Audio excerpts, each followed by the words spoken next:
Chapter 738. The war is not over yet. After hearing such news, Tsunade and Jiraiya's eyes were full of disbelief. The 5 great ninja villages united against the Akatsuki organization this time. Although they won now, each of them suffered heavy losses. Moreover, almost every leader of the 5 great shinobi villages has suffered different degrees of injuries. How crazy are they to directly disregard their own existence and continue the war that should have been over? Orochimaru stood on the side, and when he heard the news from Watergate, he still looked calm, and even had a "I knew it" expression in the depths of his eyes. Although Orochimaru wasn't so clear about Sasuke and Nangongja's plan, Orochimaru also carefully investigated the situation of internal force cultivators after discovering that Nangongja was an internal force cultivator who was very different from ordinary ninja. It was once glorious, and even at a certain time in history, internal force cultivators even surpassed the mainstream existence of ninja in the ninja world. As an internal force cultivator, when he understood that he had such a golden age, but now he could only curl up and hide in the corner of the ninja world, the unwillingness and ambition in his heart burst out and couldn't be suppressed. This is the human heart. So after hearing the news that the war was not over, Orochimaru immediately put such information on Nangongja and Sasuke.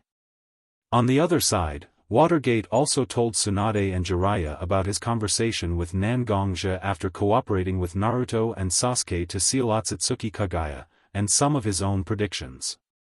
It turned out that Nangongja and Sasuke led the Blood Cloak Pavilion to declare war on our 5 great ninja villages.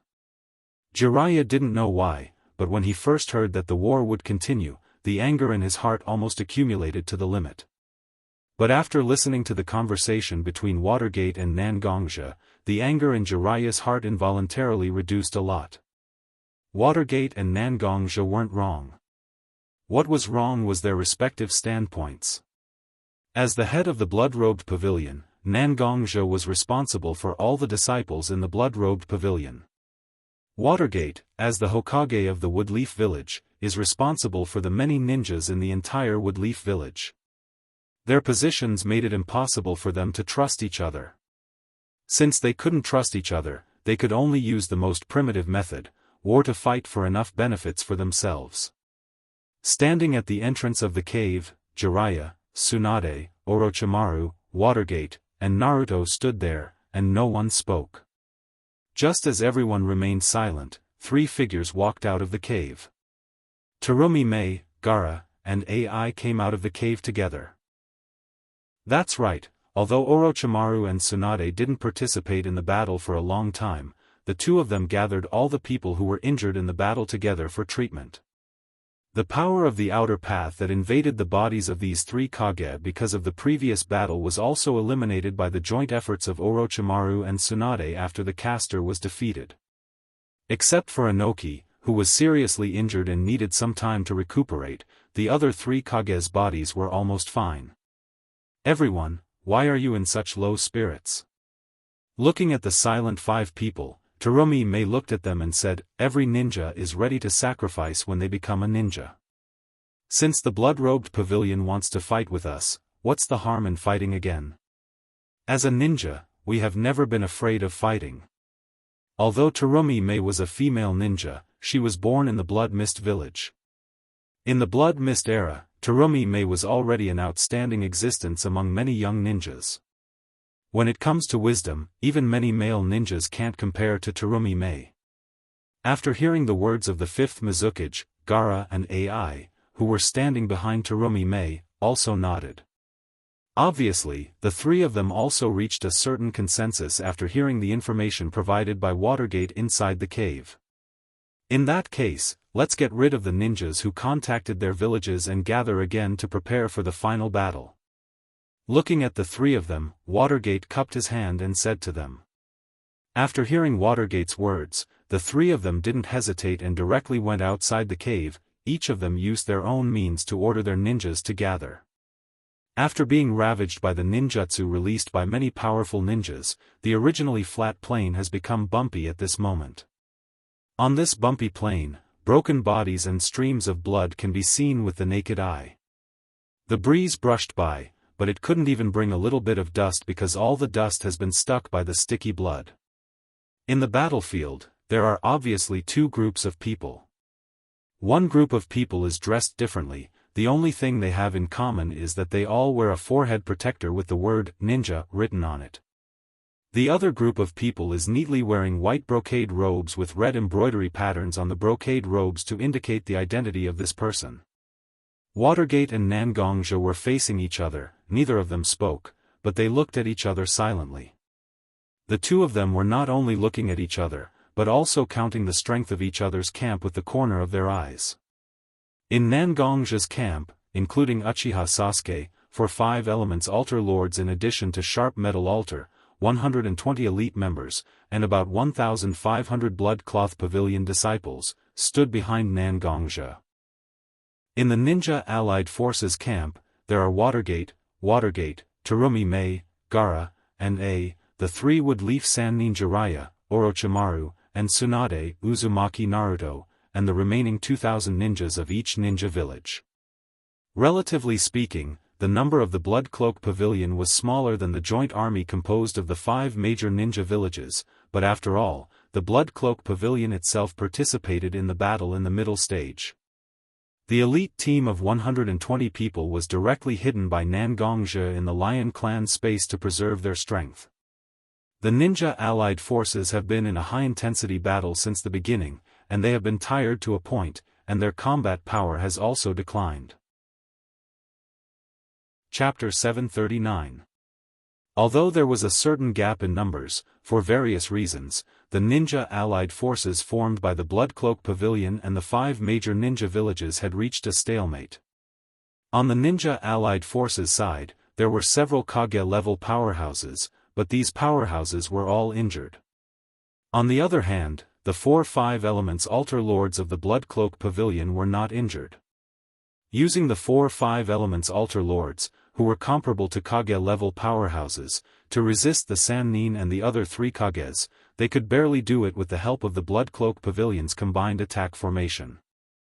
As long as the disciples of the Blood Cloak Pavilion could defeat the allied forces led by Watergate and Naruto under the leadership of Nangongzhi and Sasuke, then the Blood Cloak Pavilion would be able to reverse its status in the ninja world and become the world's mainstream existence. Although the current battlefield seemed to be a war started by Nangongzhi and Watergate, in fact, everything was no longer under the control of Nangongzhi and Watergate. Now, the problem between the internal cultivators and the ninjas was actually the problem between the classes. Ninjas occupied a large amount of wealth and cultivation resources in the ninja world, while the internal cultivators had power, but they didn't get a share of the benefits generated by the ninja world. Whether it was a ninja or an internal cultivator, the progress of their strength required money and resources. Now, in fact, everyone was protecting their own path and that of their juniors. There was no right or wrong, but they vowed not to give up. Kill. Looking at the Ninja Allied Forces ninjas, Nangongzhi finally gave the order to attack. Unless an inner force cultivator was able to cultivate sword chi, their attack range was relatively small. Basically, the range of an inner force cultivator's attack was determined by how far their weapon could attack. This was an innate disadvantage of internal cultivators, so when an internal cultivator faced a ninja, the first thing to do was to close the distance between himself and the ninja. With Nangongzhi's order, the disciples of the Blood Cloak Pavilion also took out their respective weapons and rushed directly toward the Ninja Allied Forces location. Although the Ninja Allied Forces have been exhausted due to the previous battles, they have not lost their fighting ability. Seeing the disciples of the Blood-Robed Pavilion rushing towards them, the ninjutsu-type ninjas in the Ninja Allied Forces also joined together to cast ninjutsu. Earth Escape, Earth Wall. After seeing the disciples of the Blood Cloth Pavilion rushing towards their side, the ninjutsu of the Ninja Allied Forces reacted quickly. The Earth Release ninjas used their signature Earth Release ninjutsu, Earth Wall, to block the Blood Cloth Pavilion. After the previous battle, the ninjas from different ninja villages in the Ninja Allied Forces also have a certain degree of tacit understanding at this moment. The earthen walls that these ninjas jointly cast weren't mechanically arranged in a row, but they were distributed in a disorderly manner between each other. The earthen walls together formed a maze-like blocking fortification.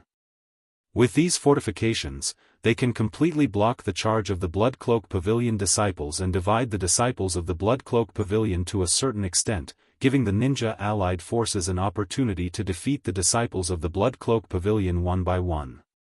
Seeing such a maze formed by earthen walls appearing in front of their route, the 4-5 elements altar lords of the Blood Cloak Pavilion, Nangongzhe, and Sasuke naturally knew that as long as they want to win, they must not rush into such a maze-like fortification according to the layout of the ninja allied forces and be defeated one by one. The 4-5 elements altar lords of the Blood Cloak Pavilion, Hutu, Aoki, Bishui, and Akame, rushed out of the Blood Cloak Pavilion camp. Each of them had different natures of internal strength, directly accumulating in the weapons in their hands. At this moment, the 4-5 elements altar lords were the sharpest sword of the Blood Cloak Pavilion, rushing towards the fortifications built by the ninja allied forces. Although earthen wall itself was a ninjutsu with good defensive power, in the face of the 4-5 elements altar lords of the Blood Cloak Pavilion, earthen wall's defensive power alone was not enough to stop them. Crutches, whips, katanas, and boxing gloves, 4 weapons with different styles, each showing the light of the 4 attributes of earth, wood, water, and fire. The thick earthen wall was not much different from paper in front of the 4 people. When the attacks hit the earthen wall was directly broken. Looking at the earthen wall being broken, the ninja allied forces did not show the slightest sign of panic. Ninja itself was a profession born for combat, and during combat, it was also the most suitable state for ninja. Although the earthen wall's best effect was naturally to divide the internal force cultivators of the Blood Cloak Pavilion and give the ninja allied forces a chance to break through one by one, it was now relying on such a ninjutsu to stop the Blood Cloak Pavilion's disciples from attacking, giving the ninja allied forces time to observe and react. In fact, it was not a total loss. The Blood Cloak Pavilion's disciples directly rushed in like a hot knife through butter. Although it did not affect the ninja allied forces' morale, the Blood Cloak Pavilion's disciples' morale directly became higher and higher under the leadership of the 4-5 elements altar lords at this moment. War itself was a kind of competition between people's momentum. The side with high morale would definitely exert more power than the side with low morale or ordinary morale. In order to suppress the Blood Cloak Pavilion's disciples' morale, the ninja allied forces could not sit still and wait for death. Woodleaf Village's legendary Sannin also directly joined the battle. Before the battle, Nangongzhe had already analyzed the 4-5 elements altar lords' general level of strength in the ninja allied forces, and he had specified a policy for the 4-5 elements altar lords to contain at least 6 Kage-level ninjas. Now that they saw the Sannin directly joining the battle, the 4-5 elements altar lords were not afraid at all and directly greeted them. Among the Sannin, Jiraiya had suffered a certain amount of injuries because of the previous battle. His current physical state could not even enter Sage mode, and he could only exert 40 to 50% of his strength at most. Tsunade herself was a ninja who mainly used taijutsu as a means of attack. In the face of the exquisite moves of the 4-5 elements altar lords of the Blood Cloak Pavilion, her powerful, monster strength could not exert its due power. Needless to say, Orochimaru had positioned himself in the position of an observer. Now, in the battle with the 4-5 elements altar lords of the Blood Cloak Pavilion, he was basically in a state of inaction. Due to various reasons, the Sannin were directly suppressed in a disadvantageous position in the battle against the 4-5 elements altar lords. Chapter 740. Even the 4-5 elements altar lords didn't expect that such a battle would go so smoothly. The famous Sannin in the shinobi world, whether it's Orochimaru, Jiraiya, or Tsunade, at this moment, they were directly suppressed by the 5 elements altar lords of the Blood Cloak Pavilion. Such a situation naturally made the disciples of the Blood Cloak Pavilion very excited. It turned out that the Blood Cloak Pavilion was not inferior to these famous forces in the shinobi world. Seeing that the situation was favorable to his side, Nangongzhe immediately struck while the iron was hot. He raised the heaven's disaster sword in his hand high and said to the many disciples of the blood cloth pavilion behind him, fellow disciples of the blood cloth pavilion. We have been lurking in the ninja world for who knows how many years. Over the years, we have endured hardships and endured humiliation, for what? The purpose of this was to allow inner force cultivators to walk openly in front of everyone, to be respected and respected by others. Not to be ridiculed, saying that we internal strength cultivators are inferior to these ninjas. Nangong's tone was a bit painful, and the slightly heavy tone directly triggered the grievances in the hearts of the disciples of the blood cloth pavilion when they were still not famous and were looked down upon by others. Immediately afterward, Nangongja directly pointed the tip of the heaven's disaster sword at Jiraiya, Tsunade, and Orochimaru, who were fighting with the 4-5 elements altar lords of the blood cloth pavilion, and then said to everyone, "But now let's take a look. The Sannin, who are known as the legends of the ninja world, are still suppressed by us internal strength cultivators. Are the ninjas really stronger than us? Now the facts have brought the answer to this question, that is, we internal strength cultivators do not lose to anyone. In this battle, we can only win, not lose." Hearing Nangongja's words, the disciples of the blood cloth pavilion were also full of fighting spirit. We can only win, not lose. Let those short-sighted people in the ninja world understand that we internal strength cultivators are not weak. The disciples of the blood cloak pavilion responded to Nangongja's words and raised the weapons in their hands. Their eyes were filled with ferocious glints as if they were ferocious beasts that had broken out of a cage. Seeing the Sannin being suppressed by the 4-5 elements altar lords, Watergate and the other 3 Kages became anxious. The gap in combat power is not big, but there is a huge gap in morale. If this continues, the ninja allied forces may really lose. The winner was king, and the loser was a bandit. This was an eternal truth. Once the blood cloak pavilion really defeats the ninja allied forces formed by the 5 great ninja villages, then there is no doubt that the blood cloak pavilion, as the gathering place of internal force cultivators, will become the core of the ninja world's power. Maybe even the name of the shinobi world will change. Every person who could occupy a high position would naturally have an indescribable sense of responsibility. And a very important part of this sense of responsibility is the protection of the inheritance. Ninja is a profession that has lasted for thousands of years. Although there have been ups and downs, and there are times when it is suppressed, but in the end, it will become the mainstream of the ninja world. But now standing in front of everyone, the blood cloak pavilion is a profession with potential no less than the ninja. Once such a profession once again occupies the position of ninja in the ninja world, with the support of Nangongja, a rare dual genius of internal force and kendo in the world, it is enough to twist the internal force cultivators into a rope and gain a firm foothold in the ninja world. With the political talent that Nangongja has shown over the years and the layout of the blood cloak pavilion in the ninja world, even if they don't directly encompass the entire ninja world in their hands, at least they can directly seize half of the ninja world and compete with the 5 great ninja villages. Such a situation will naturally greatly limit the development of ninja, and there will be one more big enemy for no reason. For ninja, it is already a matter of inheritance. Out of their responsibility and obligation, Terumi Mei, Gaara, and they also directly stood up and rushed in the direction of the 4-5 elements altar lords of the blood cloak pavilion. But after all, in the previous battle, the 3 Kage have more or less suffered a certain degree of injury, and their strength can't be fully exerted. And although Terumi Mei, Gaara, and A are strong, there are certain problems in their cooperation with the Sannin.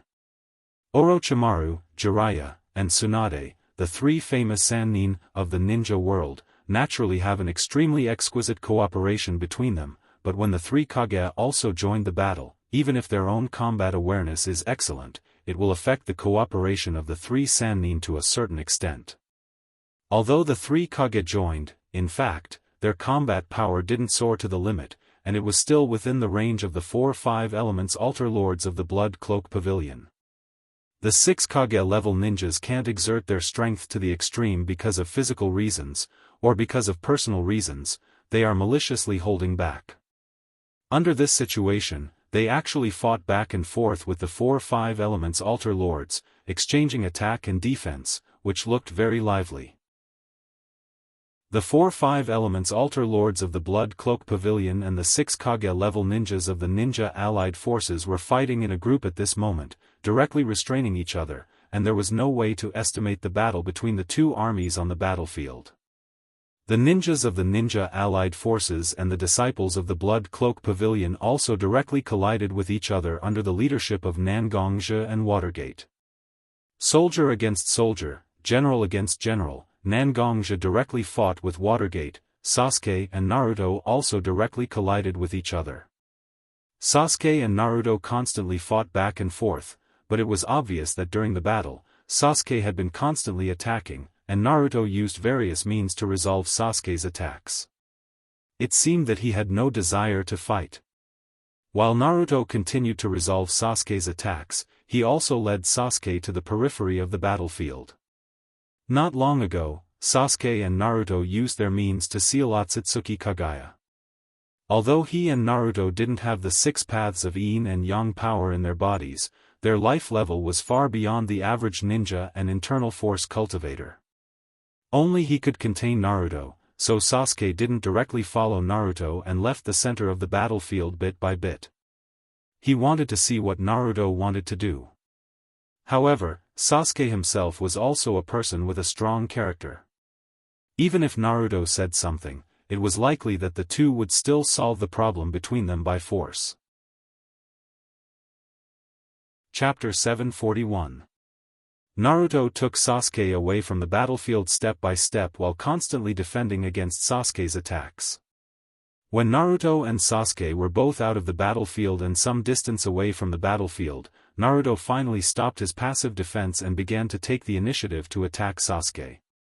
When sealing Otsutsuki Kagaya before, although it seems that only the 6 paths of yin and yang power in Sasuke and Naruto's body were consumed, Sasuke and Naruto's physical strength and chakra also consumed a lot in order to activate the 6 paths of yin and yang power. Naturally, such consumption is not a serious problem when dealing with people who are weaker than themselves, but when Sasuke and Naruto, two people with similar strength, start to fight, the battle situation is extremely dragging. In order to give themselves a chance to win, Naruto and Sasuke used taijutsu most in the battle. Originally, Naruto was blindly defending, and Sasuke kept attacking. But suddenly, Naruto was no longer willing to defend, and directly faced Sasuke's attack and punched towards Sasuke's body. Although it didn't catch Sasuke off guard, it still made Sasuke hesitate. The two are equal in strength, and a little mistake will cause one side to fall directly into a disadvantage. Naruto took advantage of Sasuke's hesitation and directly launched a fierce attack. Naruto was not only passively defending just now, but he has been observing Sasuke's state in defense. He comprehensively analyzed Sasuke's body and chakra at this moment, and accumulated his strength to directly take down Sasuke in front of him so that he can listen to him. For Sasuke, his close friend and rival, Naruto knew him better than anyone else. For Naruto, Nangongzhi was just an uncle who watched him grow up and took care of his family, but for Sasuke, Nangongzhi was a close teacher and father. Naruto didn't know that Nangongzhi saved Sasuke's family, but it was enough to see how much Sasuke respected Nangongzhi from Sasuke's eyes. If he didn't directly control Sasuke, then Sasuke would definitely not listen to him. Naruto faced Sasuke's attack and punched Sasuke directly. A large number of Senjutsu chakra and Bijutsu chakra were released from Naruto's body, and under Naruto's control, they formed a chakra rope, directly wrapping Sasuke in it. One step ahead, one step ahead. Naruto relied on his own attack and decisiveness to directly control Sasuke at this moment. But after all, both Naruto and Sasuke were greatly exhausted because of the previous battle. Their physical strength and chakra were actually not enough to support a long battle between the two. At this moment, the rope formed by Bijutsu chakra and Senjutsu chakra on Sasuke's body was actually very fragile. Even if Sasuke didn't break free, it wouldn't take long for such a blockade to disappear directly. Sasuke, believe me, although we are not in the same camp now, I have no malicious intentions towards you and me. The reason why I forcibly bound you here now is to have a few words with you. In order to form such a rope, I have overdrawn a lot of chakra and physical strength, and I have no ability to attack you. So, Sasuke, can you give me a few minutes to finish what I want to say? Naruto looked at Sasuke, and the mental and physical exhaustion was directly revealed through his eyes. From Sasuke's position, there was no need to listen to Naruto's words here. Although the chakra rope on his body was tough, it was not completely unsolvable for Sasuke.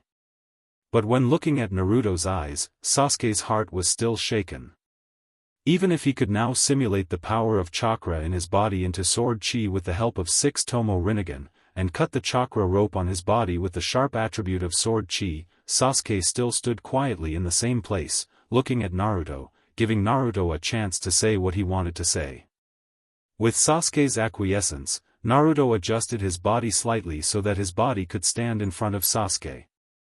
He said to Sasuke with a sad and dignified tone, "I'm sorry, Sasuke. Sasuke, you and I have known each other for more than 10 years. Although you usually don't smile, and most of the time you are cold like ice, but I understand your inner loneliness, and helplessness. We haven't been together much over the years, and we have experienced all kinds of things. Over the years, because of missions or some other things, I have seen more and more the dark side of the ninja world. Endless killing, human beings swallowed by desire, all of this is so dazzling and difficult to eliminate. This war seems to be a battle for the future of the ninja world, but isn't it also using the hands of Uchiha Obito, Uchiha Madara, and even Otsutsuki Kagaya to retwist everyone in the ninja world into a rope, so that people have more trust in each other, and give the ninja world a better possibility? Listening to Naruto's words, Sasuke's heart couldn't help but agree with him. How did the fetters come about? Perhaps because of some personal similarities in personality, people will have a good impression of each other, but only when they face things over and over again and solve them together, people will truly begin to understand and recognize each other.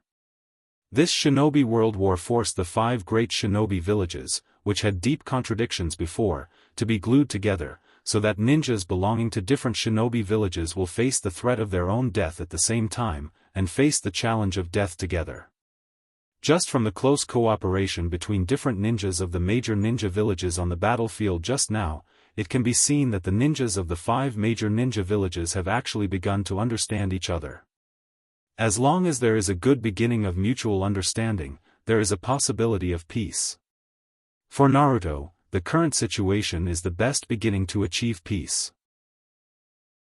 As long as it can be managed well, then it can bring peace to the ninja world.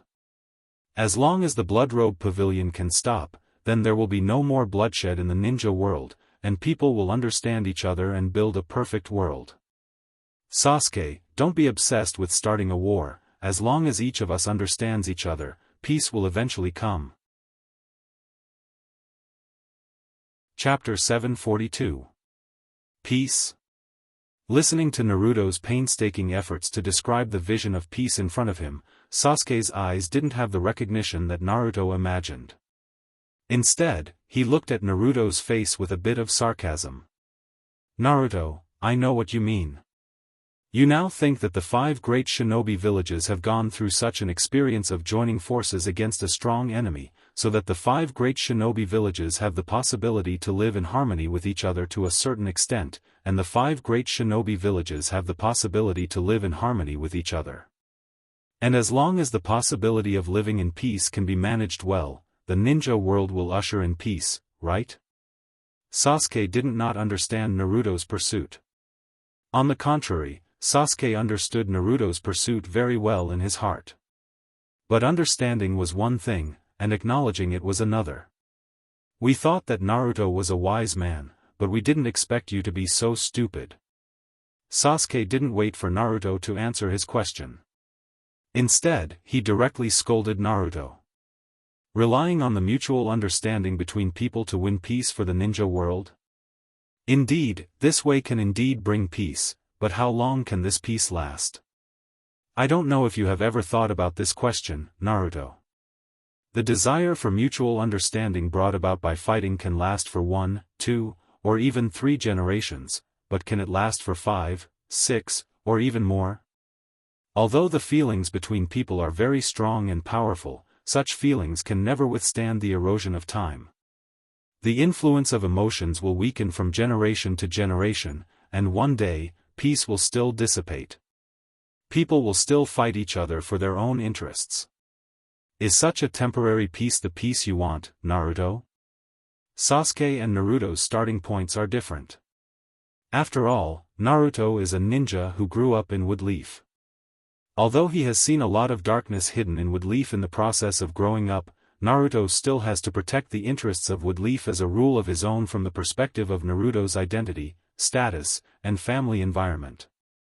He didn't want to kill too much, and he didn't want to harm the interests of Woodleaf itself. Based on his own position and mode of thinking, Naruto can only draw such a view that the 5 major ninja villages understand each other and then bring peace. But Sasuke is different. Although Sasuke and Naruto are both ninjas from Woodleaf, Sasuke's own family was directly destroyed because of the darkness hidden in Woodleaf. In other words, Sasuke himself doesn't have a so-called good impression of Woodleaf. Now Sasuke has directly joined the camp of Bloodcloak Pavilion, which is opposed to the 5 major ninja villages. Such a change in psychological position also gives Sasuke a different way to think about problems. Why is there endless fighting in the ninja world, and the scale of the ninja world war is bigger than the previous one, and the impact is more far-reaching than the previous one? In the final analysis, it's the unequal distribution of resources and the strong aggressiveness of ninja itself. A person with a weapon in his hand and seeing a weakling who looks very rich in front of him, as long as it's a creature's instinct of survival of the fittest, it will definitely attack this person out of desperation. And ninja itself is the most unruly person in the ninja world. As long as it's to achieve their own goals, there's almost nothing they can't do, such as poisoning, assassination, and trickery. A large number of such people who are unscrupulous and have weapons in their hands will naturally lead to continuous fighting. And the way Sasuke can think of is actually very simple. Since he can't change a person's nature, then he can at least take away the weapons in their hands with his own ability, so that they can only have inflated ambitions, but not the ability to put their ambitions into practice. Sasuke is indeed loyal to Nangongja, but Sasuke's purpose is not to let Bloodcloak Pavilion unify the ninja world, but to let Bloodcloak Pavilion be the existence of depriving ninjas of weapons in their hands, so that the people who have the power in the ninja world will belong to the same force, directly reducing the possibility of internal friction in the ninja world. Then Sasuke will help Nangongja to formulate strict laws that restrict both civilians and internal force cultivators, so that everything can be governed by laws and prohibitions, instead of relying purely on moral constraints between people. This is the way Sasuke thinks can really bring peace to the ninja world. Although it seems a bit too overbearing and not benevolent enough, the ninja world is in a chaotic world, and in a chaotic world, heavy laws should be used. The existence of ninjas is the fundamental factor that really brings war to the ninja world. Unify the ninja world, manage all the people with power, so that they can't act wantonly. As long as they violate the code, they will be punished directly. The way of benevolence and righteousness may sound very good, but the way of hegemony is the way to achieve great things. After listening to Sasuke's way of pursuing peace, Naruto's heart couldn't help but feel a little bit of fear. Naruto himself also knew that this way of Sasuke's will indeed bring peace to the ninja world. But such peace is accompanied by the destruction of the original situation of the ninja world and a lot of bloody killings. If Sasuke's strategy is successfully implemented, then the population of the ninja world will be reduced by at least 40%. Not to say that corpses will be everywhere, but it can also be said that blood will be flowing. Sasuke, I will definitely stop you. The path you have chosen now will not only hurt yourself, but also hurt countless people. If you really walk on such a path, then you won't be a human anymore. You're walking on a path that only evil spirits would walk on. Naruto even knew how terrible Sasuke's choice was. Originally, what Naruto wanted to do was to persuade Sasuke to stand on the same side as himself, so that Nangongja won't lead the Blood Cloak Pavilion to start a war. But now it seems that although Nangongja is dangerous, Nangongja has a limit after all, and Uchiha Sasuke, who is standing in front of him, has completely broken the shackles on his heart and directly began to choose the most dangerous path to bring peace to the ninja world. Evil spirits? So what if I become an evil spirit? This world is really disappointing. If becoming an evil spirit can change the world, then the price is too cheap. Isn't it worth a try? Chapter 743. Both Naruto and Sasuke are kind people. It is precisely because of the kindness in their hearts that Naruto and Sasuke will tirelessly pursue the so-called peace. But there is also a distinction between kindness. Naruto's kindness is equal kindness. As long as someone stands in front of him and needs help, Naruto will pass on his kindness to the other party. But Sasuke's kindness is not like this. Sasuke's kindness will only be given to those who he thinks are worthy of kindness as a gift. In other words, it is conditional kindness. Between Naruto and Sasuke's kindness, who is better and who is worse, no one can give a correct answer. However, Naruto and Sasuke's different attitudes towards kindness also make Naruto and Sasuke may have different choices when facing problems. Just like now, Naruto chose to coexist to bring peace to the ninja world, Sasuke chose to conquer and rule of law to achieve peace. The path chosen by Uzumaki Naruto is like the path of the Holy Mother. He believes in the possibility in everyone's heart. He believes that as long as the right opportunity is created, then peace will definitely come to the world when everyone understands each other. The path chosen by Uchiha Sasuke is more like the path of evil spirits. He sees all the bad habits in everyone's heart in his own eyes and formulates corresponding, strong and effective laws and regulations to restrain the bad habits in people's hearts. However, the ninja world itself is a situation of fragmentation. Although it is difficult for people to understand each other, it is still possible through some opportunities. But Sasuke's plan to almost break all the old patterns and build a new world is undoubtedly a declaration of war on the whole world. Fortunately, there is such a powerful Blood Cloak Pavilion in the ninja world. Otherwise, if Sasuke wants to realize his plan, his hands will be stained with more killing. Naruto saw that Sasuke's plan may have a negative impact on Sasuke himself and the whole world. Naruto, who was still holding back, had no intention of going easy at this moment. He forcibly stimulated the remaining Senjutsu chakra and chakra in his body and directly attacked Sasuke. On the main battlefield, the disciples of Blood Cloak Pavilion and the ninjas of the Ninja Allied Forces were also fighting at this moment. As the battle continued, both the Blood Cloak Pavilion and the Ninja Allied Forces suffered a large number of casualties. A large number of Blood Cloak Pavilion disciples and ninjas of the 5 major ninja villages couldn't fight because of serious injuries or deaths. However, the large number of casualties did not make Nangongja and Watergate have any intention of retreating. On the contrary, they became braver as the more they fought, the more they fought, the more they fought, the braver they looked. In the beginning, Minato and Nangongja didn't hold back at all. They directly displayed their most powerful strength. In an instant, the battlefield was almost filled with sword energy and golden light, but after all, Nangongja and Watergate had a lot of energy during the battle with Nangongja and Watergate. Such a high-intensity battle didn't last long. In fact, from the beginning, the two could have directly used such a method to determine the outcome of the battle by relying on skills and wisdom, but after all, the war wasn't a battle between two people. In order to boost the morale of their respective camps and make the people in their camps full of fighting spirit, Nangongja and Watergate used such a seemingly unwise method of attack that consumed a lot of energy. But the battle continued until now, whether it was the disciples of Blood Cloak Pavilion or the ninjas of the 5 major ninja villages, the blood in their hearts has been stimulated. There was no longer a need for Watergate and Nangongja to use such a laborious method to establish the will to fight in their hearts. Watergate and Nangongja naturally returned to such a low-consumption battle mode, where they were always ready to find the opponent's loopholes to attack. Nangong, it's time for you to stop your crazy actions, right?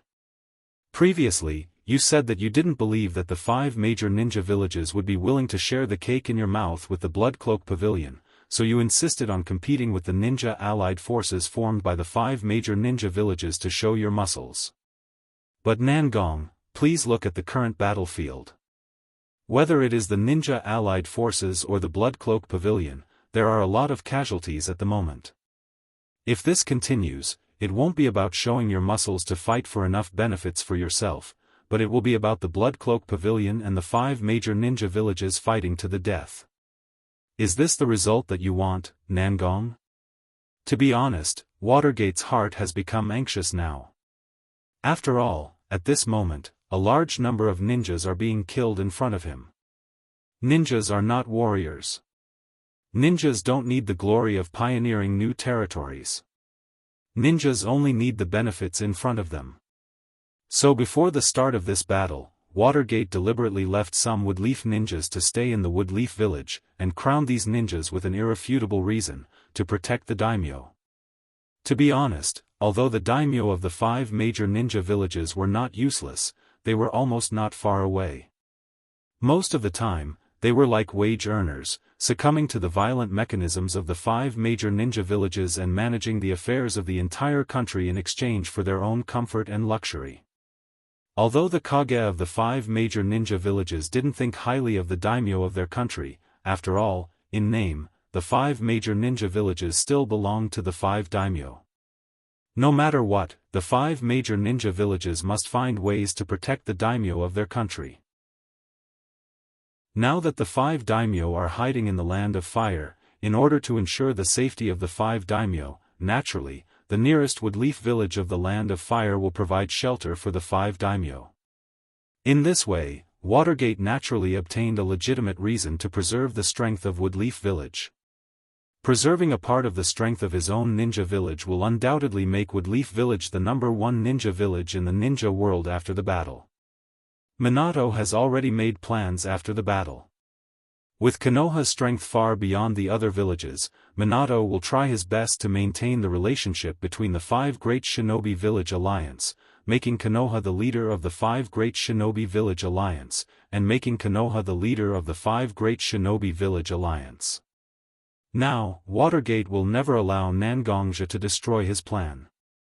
After all, if Nangongja continues like this, it is very likely that he will directly kill all the ninjas of the 5 major ninja villages.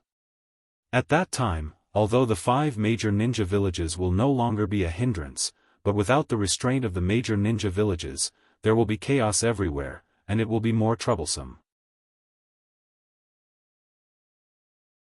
Chapter 744. Watergate had his own plans. How could Nangongja not have his own plans? When he was still young, Nangongja's greatest wish was to be able to live with his sister Nangong-ro, and live a carefree life without worrying about food or clothing.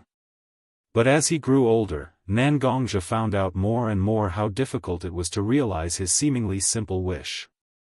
It wasn't that he didn't have enough money, but in this world, there was no such thing as a pure land.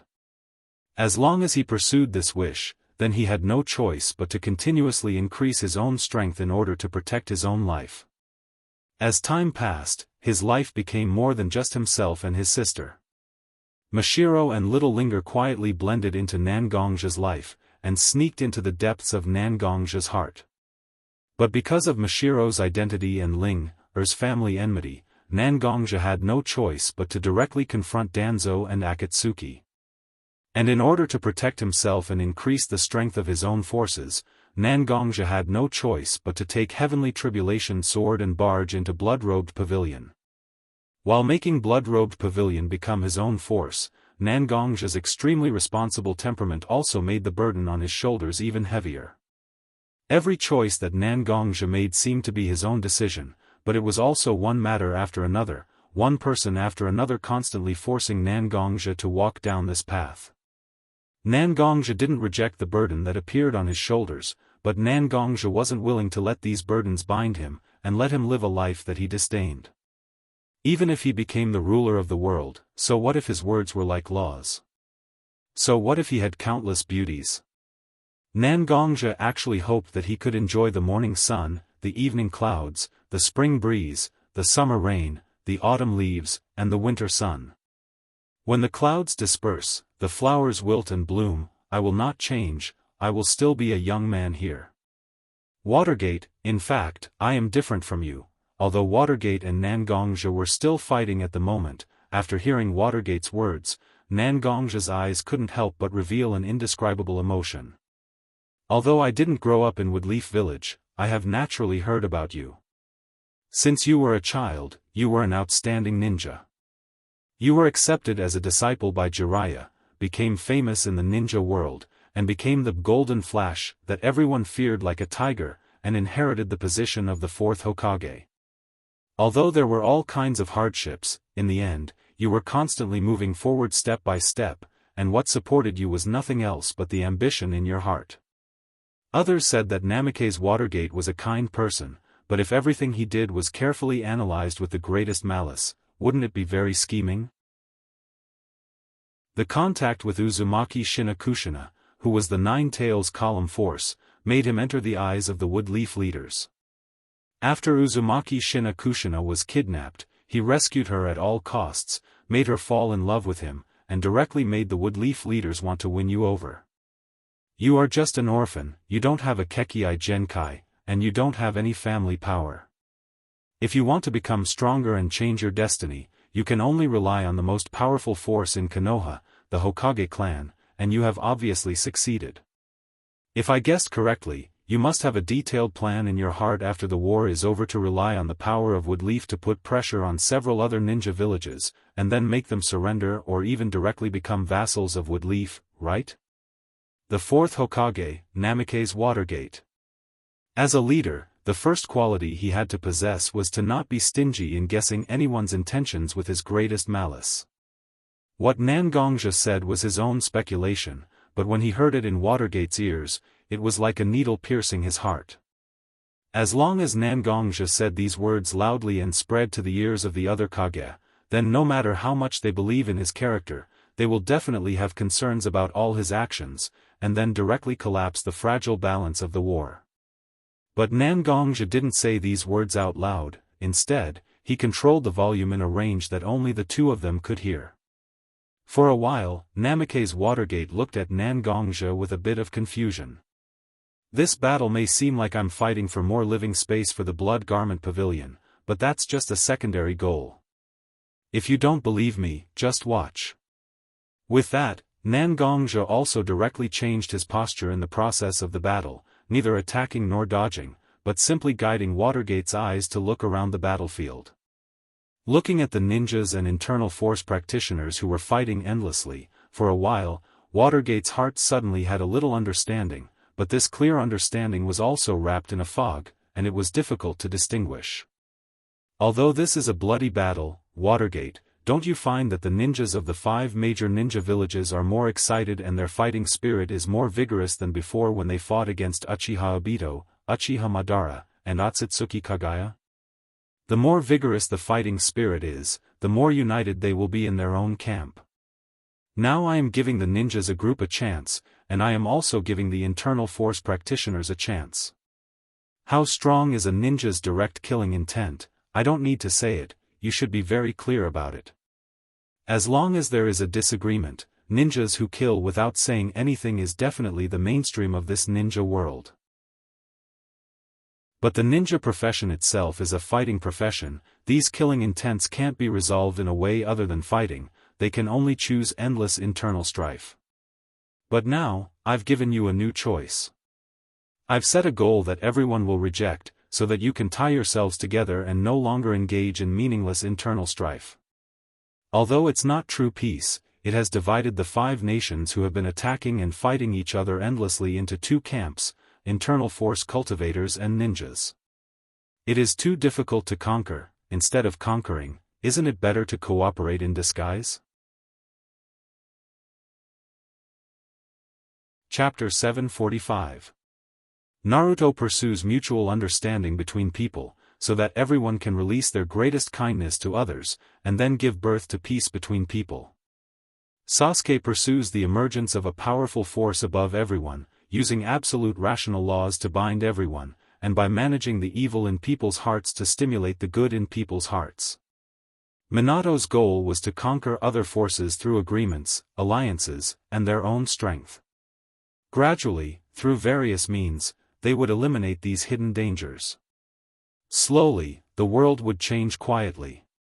As long as there was enough time, the whole world would become one, and it would not be impossible for them to become a unified country. Unlike Naruto, Sasuke, and Watergate, Nangongja pursues a kind of a balance, instead of the so-called peace that the three of them yearn for.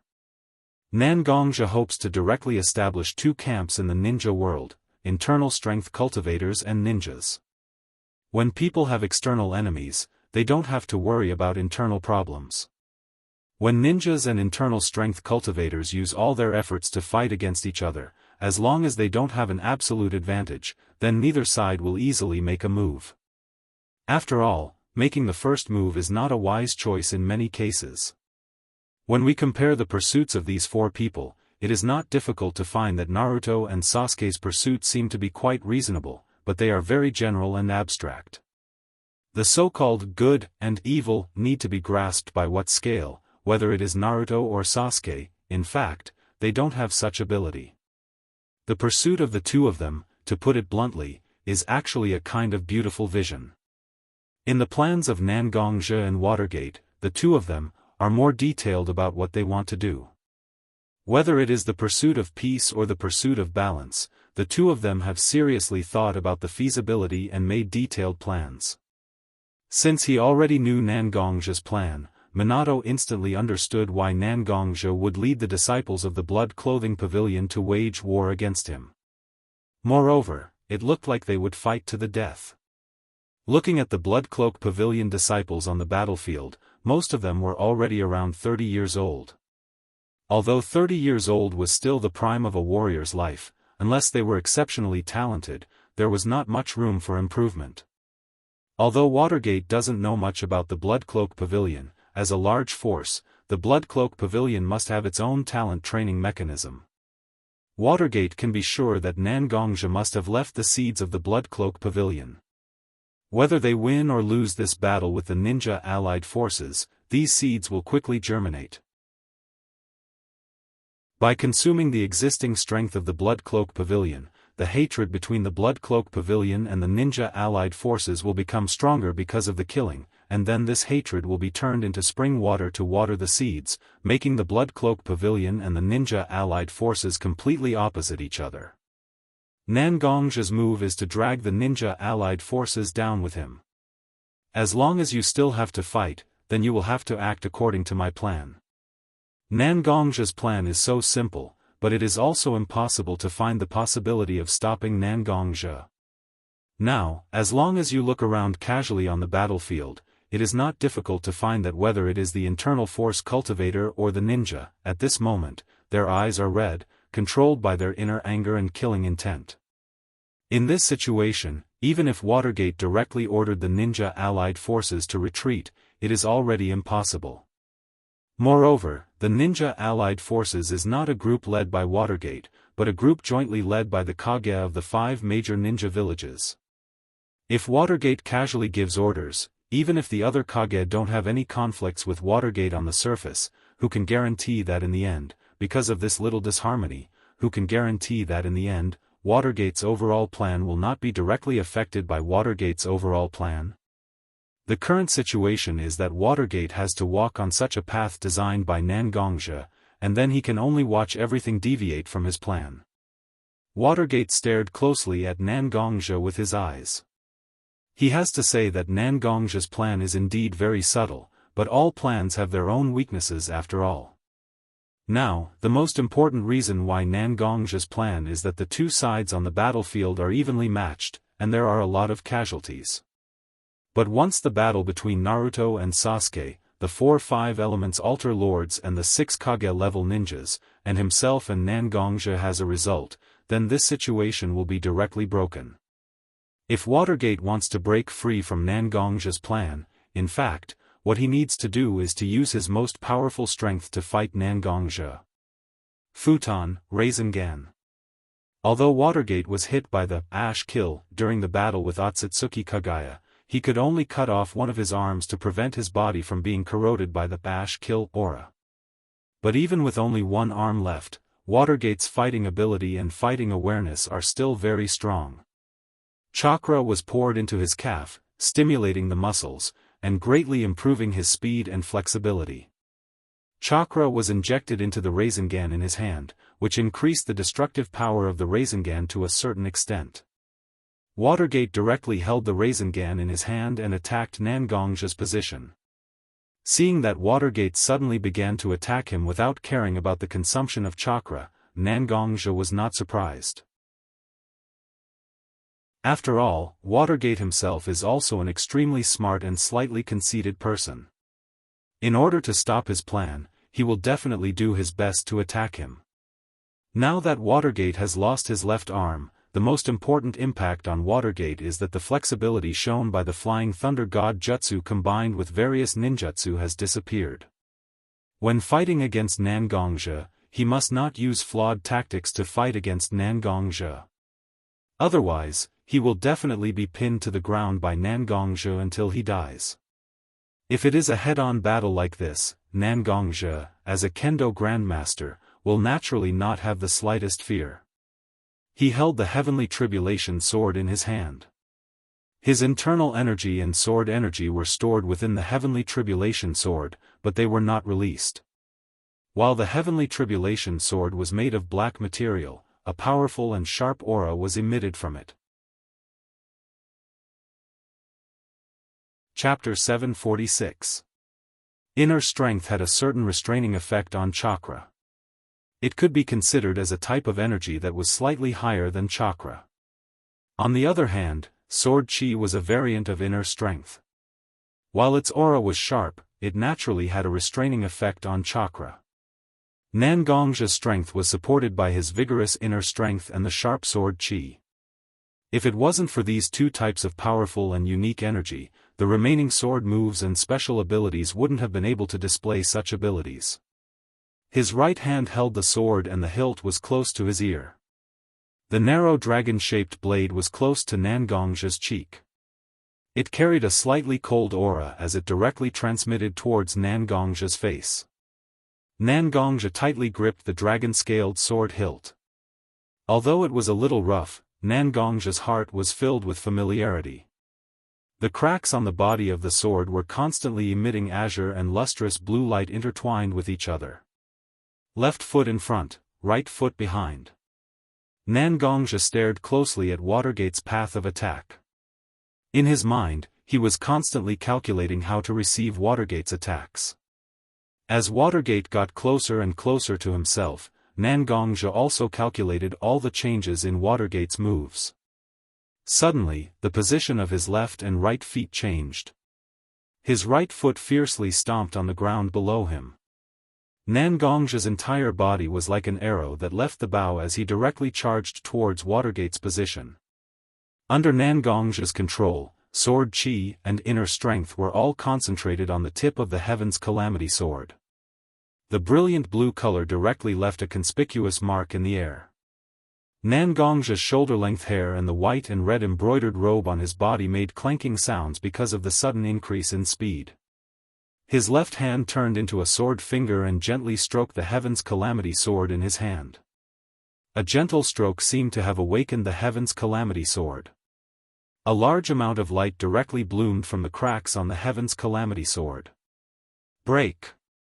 Nangongzhi directly sent the Heaven's Calamity sword out in his hand. It seemed like he didn't use any strength at all. But the moment the Heaven's Calamity sword was sent out, it directly issued an ear-piercing sound of tearing the air. The Heavenly Tribulation sword directly pierced towards the Rasengan in Minato's hand. Nangongzhi was aiming at the energy node in the Rasengan.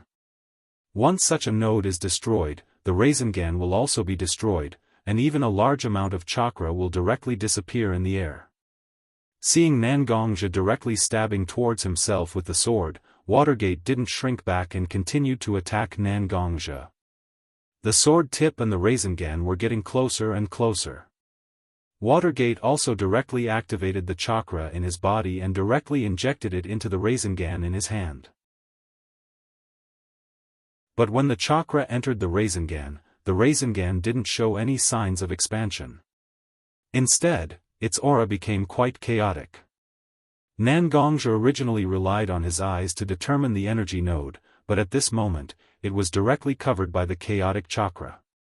Seeing Watergate's somewhat inexplicable change, Nangongzhi's heart was full of vigilance. Sure enough, after injecting a large amount of chakra to the Rasengan in his hand, Watergate directly pushed his hand forward.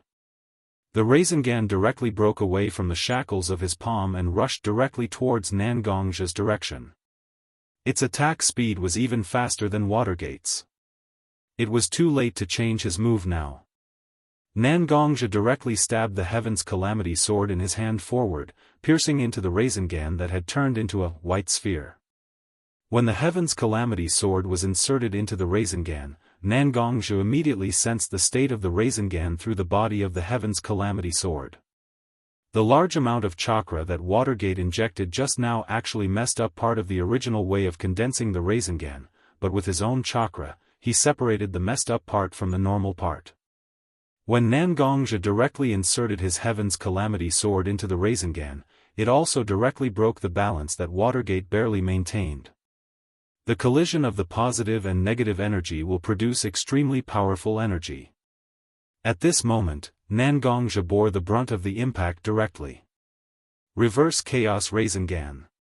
Previously, with the cooperation of Naruto, Watergate used the immortal method, wind release, Yin-Yang Tai Chi Rasengan, a powerful move. After understanding the principle, Watergate also tried to use a simplified version of Yin-Yang Tai Chi in a Rasengan, which is the Reverse Chaos Rasengan, that Nangongzhi was hit by now. The two types of energy maintained a fragile balance. The moment he approached the enemy, he wrapped his own chakra in the Reverse Chaos Rasengan, maintained the temporary balance of the Rasengan, and directly threw the Rasengan in the direction of the enemy. Without the support of the caster, the two types of chakra inside the Rasengan will directly collide and explode when it touches anything. Suffering a huge impact, Nangongzhi was directly hit in the air, but Nangongzhi's reaction was also very fast. He quickly adjusted his body in the air, and the Heaven's Calamity sword in his hand was directly inserted into the ground as a relay point. His whole body somersaulted in the air and stood directly on the ground. Sure enough, Watergate is the inventor of the Rasengan. It was obviously just an A-level ninjutsu, but he directly played with it.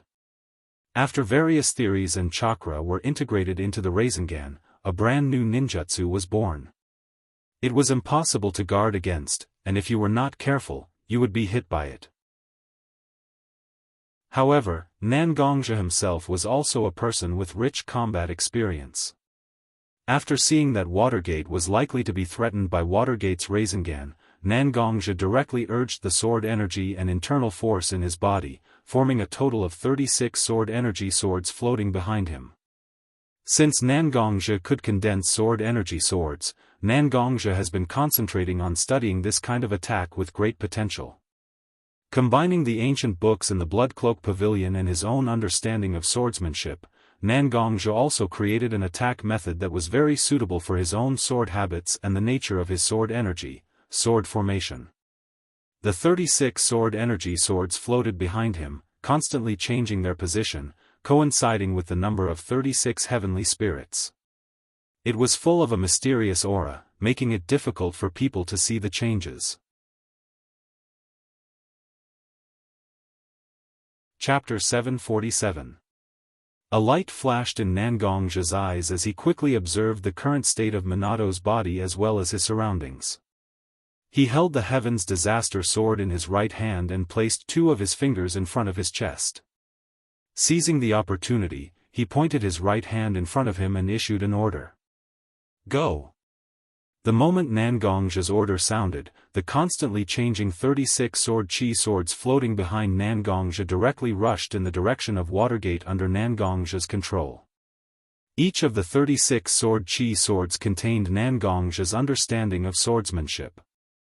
Although these sword chi swords looked the same on the surface, each of them was different inside.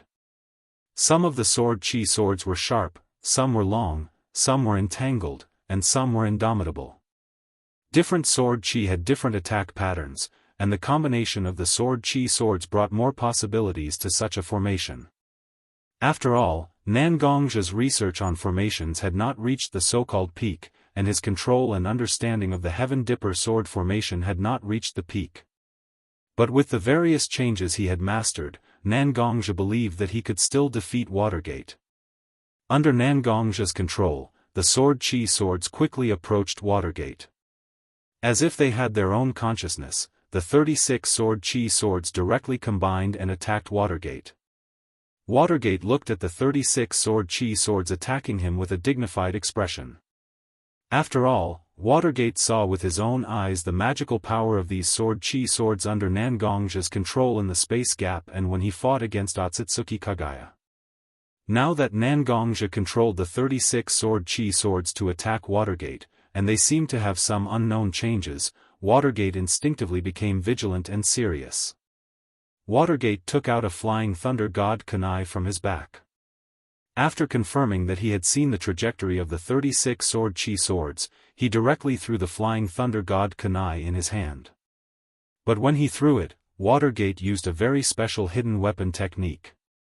The flying thunder god kunai that was thrown out began to rotate around Watergate's body. Ninjutsu, Shuriken Shadow Clone Jutsu, Winding Technique. Although one of Watergate's arms was destroyed, the Shuriken Shadow Clone Jutsu was a relatively simple ninjutsu that Watergate was very familiar with. He could still use it in front of him in the form of a one-handed hand seal. The sound of explosions continued to sound, and the flying thunder god kunai directly appeared in the air out of thin air, and they also rotated around his body according to the winding technique that Watergate just used. Go! Watergate saw the opportunity and directly kicked a flying thunder god kunai, and the flying thunder god kunai instantly flew away under the great force of Watergate's foot. With the sound of breaking the air, the flying thunder god kunai directly rushed in the direction of the sword chi swords at a fast speed, and if the sword chi swords continued to fly along their own trajectory, they would be directly hit. Although Watergate didn't know much about the so-called formation, Watergate could find that when the 36 sword chi swords approached him and rotated around his body, there was a faint connection between these swords. Watergate could feel an extremely great sense of crisis from the combination of the 36 sword chi swords, but Watergate also understood through such a connection that as long as he could break one of the swords, the connection between the 36 sword chi swords would also be directly destroyed. Once the connection was destroyed, the 36 sword chi swords would become ordinary swords condensed from sword chi and internal strength. At that time, Watergate would have enough confidence to deal with these swords. Nangong's clearly controlled one of the sword chi swords in the sword formation that was about to be attacked by Watergate, but he didn't panic at all. Since Nangong's dared to use such a move, he naturally remembered the advantages and disadvantages of his move. The sword chi swords weren't so fragile. When he fought with Otsutsuki Kagaya before, it seemed that his sword chi swords would be directly destroyed as long as they were attacked with enough power, but that was also because the number of sword chi swords was too large, and Nangong's didn't have enough mental strength to control so many sword chi swords. Now, Nangong's only needed to control 36 sword chi swords. If he couldn't control them flexibly in such a situation, then Nangong's wouldn't be able to use the sword chi swords for so many years. If Watergate integrated his own various understandings into the wind-release ninjutsu Rasengan, then Nangong's application of sword chi was rich to a terrifying extent. Both of them had extremely deep research in their own areas of expertise. The current battle was a competition between Nangong's and Watergate's ability to adapt to changing situations. The flying thunder god kunai directly rushed toward the sword chi swords with a whistling sound, but Nangong's didn't control the sword chi swords to dodge. Instead, he still let the sword chi swords maintain their original trajectory. Now that the Heavenly Dipper sword formation had just been set up, although each sword chi swords had established a connection with each other, it still lacked a little time to accumulate. At this time, the position of the sword chi swords was actually a kind of destruction to the sword formation, so Nan Gongzhi could only let Watergate attack his sword chi swords. But such a very obvious flaw, Nan Gongzhi naturally didn't study it. After countless experiments, Nan Gongzhi has mastered a very subtle way to resist the attacks of others on his sword chi swords. However, such an operation requires extremely precise control to be performed, otherwise, it is very likely to be self-defeating. This was the first time Nan Gongzhi used such a skill in a battle. Although he was very confident, he was also prepared for failure. He held the Heaven's Retribution sword tightly in his hand. Now, scatter. Seeing Watergate's flying thunder god Kanai approaching his sword chi swords infinitely, Nan Gongzhi's spirit was also highly concentrated. He saw the opportunity and directly displayed the skill he had honed. Chapter 748. With Nan Gongzhi's command, the small sword that was attacked directly turned into wisps of sword energy and internal strength, forming an energy ball in the air. The energy ball wasn't a physical entity, so the flying thunder god Kanai directly flew through the energy ball. Seeing that the small sword energy had turned into an energy ball under Nan Gongzhi's control, Watergate was quite surprised. But after all, Watergate could only try to break the small sword energy now, so Watergate could only use the same method to continuously attack the 36 small sword energy around him. However, this time, Watergate didn't attack one small sword energy. Instead, he attacked more small sword energy. 2, 3, 4, and even more small sword energy were constantly attacked by the flying thunder god Kanai controlled by Watergate. But no matter how Watergate attacked, all the small sword energy attacked by Watergate turned into energy balls formed by sword energy and internal strength. After avoiding all of Watergate's attacks, these energy balls turned into small sword energy again. The energy between these 36 small sword energy was still tightly connected, constantly perfecting the 36 Tiangang sword formation. Feeling the aura from the Tiangang sword formation, the light in Nan Gongzhi's eyes became more and more condensed. At this moment, there was even a feeling that the light in his eyes was about to break through the bindings of his eyes. Tiangang sword formation complete. Controlling the Tiangang sword formation to turn into an energy ball again and again to dodge Watergate's attacks consumed a lot of Nan Gongzhi's energy and mental strength. But since he had already used his move, he naturally had to make sure that his move was effective enough. Nan Gongzhi almost endured the huge consumption of energy to maintain the Tiangang sword formation. Now that such a huge consumption of energy had finally been successfully condensed, Nan Gongzhi's heart was actually quite relaxed. After all, as the controller of the Tiangang sword formation, no one knew better than Nan Gongzhi how powerful and infinite the Tiangang sword formation was. Nan Gongzhi held the catastrophe sword in one hand and the sword hilt in the other, but this did not hinder Nan Gongzhi's control of the Tiangang sword formation at all. Under Nan Gongzhi's control, the 36 sword auras began to constantly change their positions. The sword auras of different attributes constantly cooperated with each other to attack Watergate. Seeing the 36 sword auras attacking him, Watergate immediately reacted. He constantly relied on his physical fitness and reflexes to dodge the attacks from the sword auras.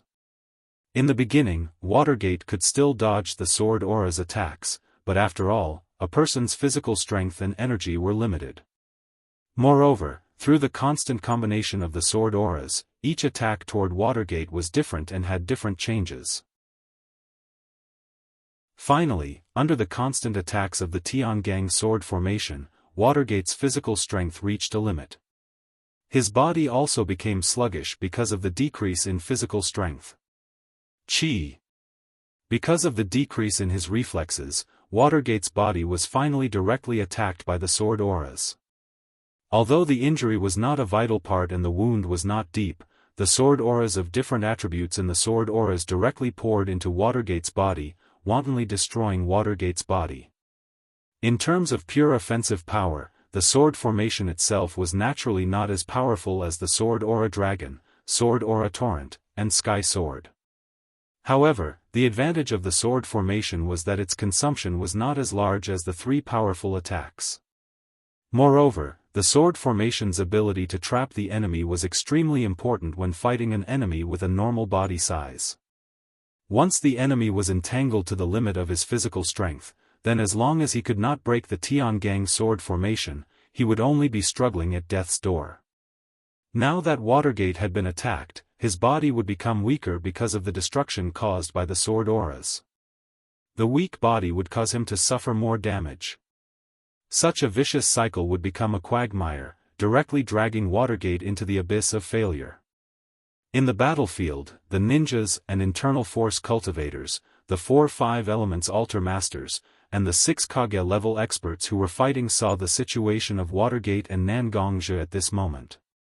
When they saw that Watergate was bound by the sword formation and was injured, the hearts of the ninjas and the 6 Kage-level experts of the ninja allied forces sank at this moment. After all, the current situation was too balanced. As long as any aspect collapsed, the situation of the entire war would change. After the disciples of the Blood Cloak Pavilion and the 5 Elements Altar Masters saw that Nangongzhi had a great advantage, they were also excited. Their nerves, which had become numb because of the constant attacks, became active again at this moment. For a time, the power of the Blood Cloak Pavilion on the entire battlefield began to boil. Although his body was trapped in the Tiangang sword formation, Watergate could still observe the situation on the battlefield. From the beginning of this battle until now, the ninjas and the ninja allied forces, from the peak-level experts to the ordinary ninjas, had become tired because of the battle with Uchiha Obito, Uchiha Madara, and Otsutsuki Kagaya. They were all trying their best to be evenly matched with the Blood Cloak Pavilion, who had new blood joining them. But now, because he was trapped in the sword formation and seemed to be on the verge of collapse, the situation of the entire battlefield had changed.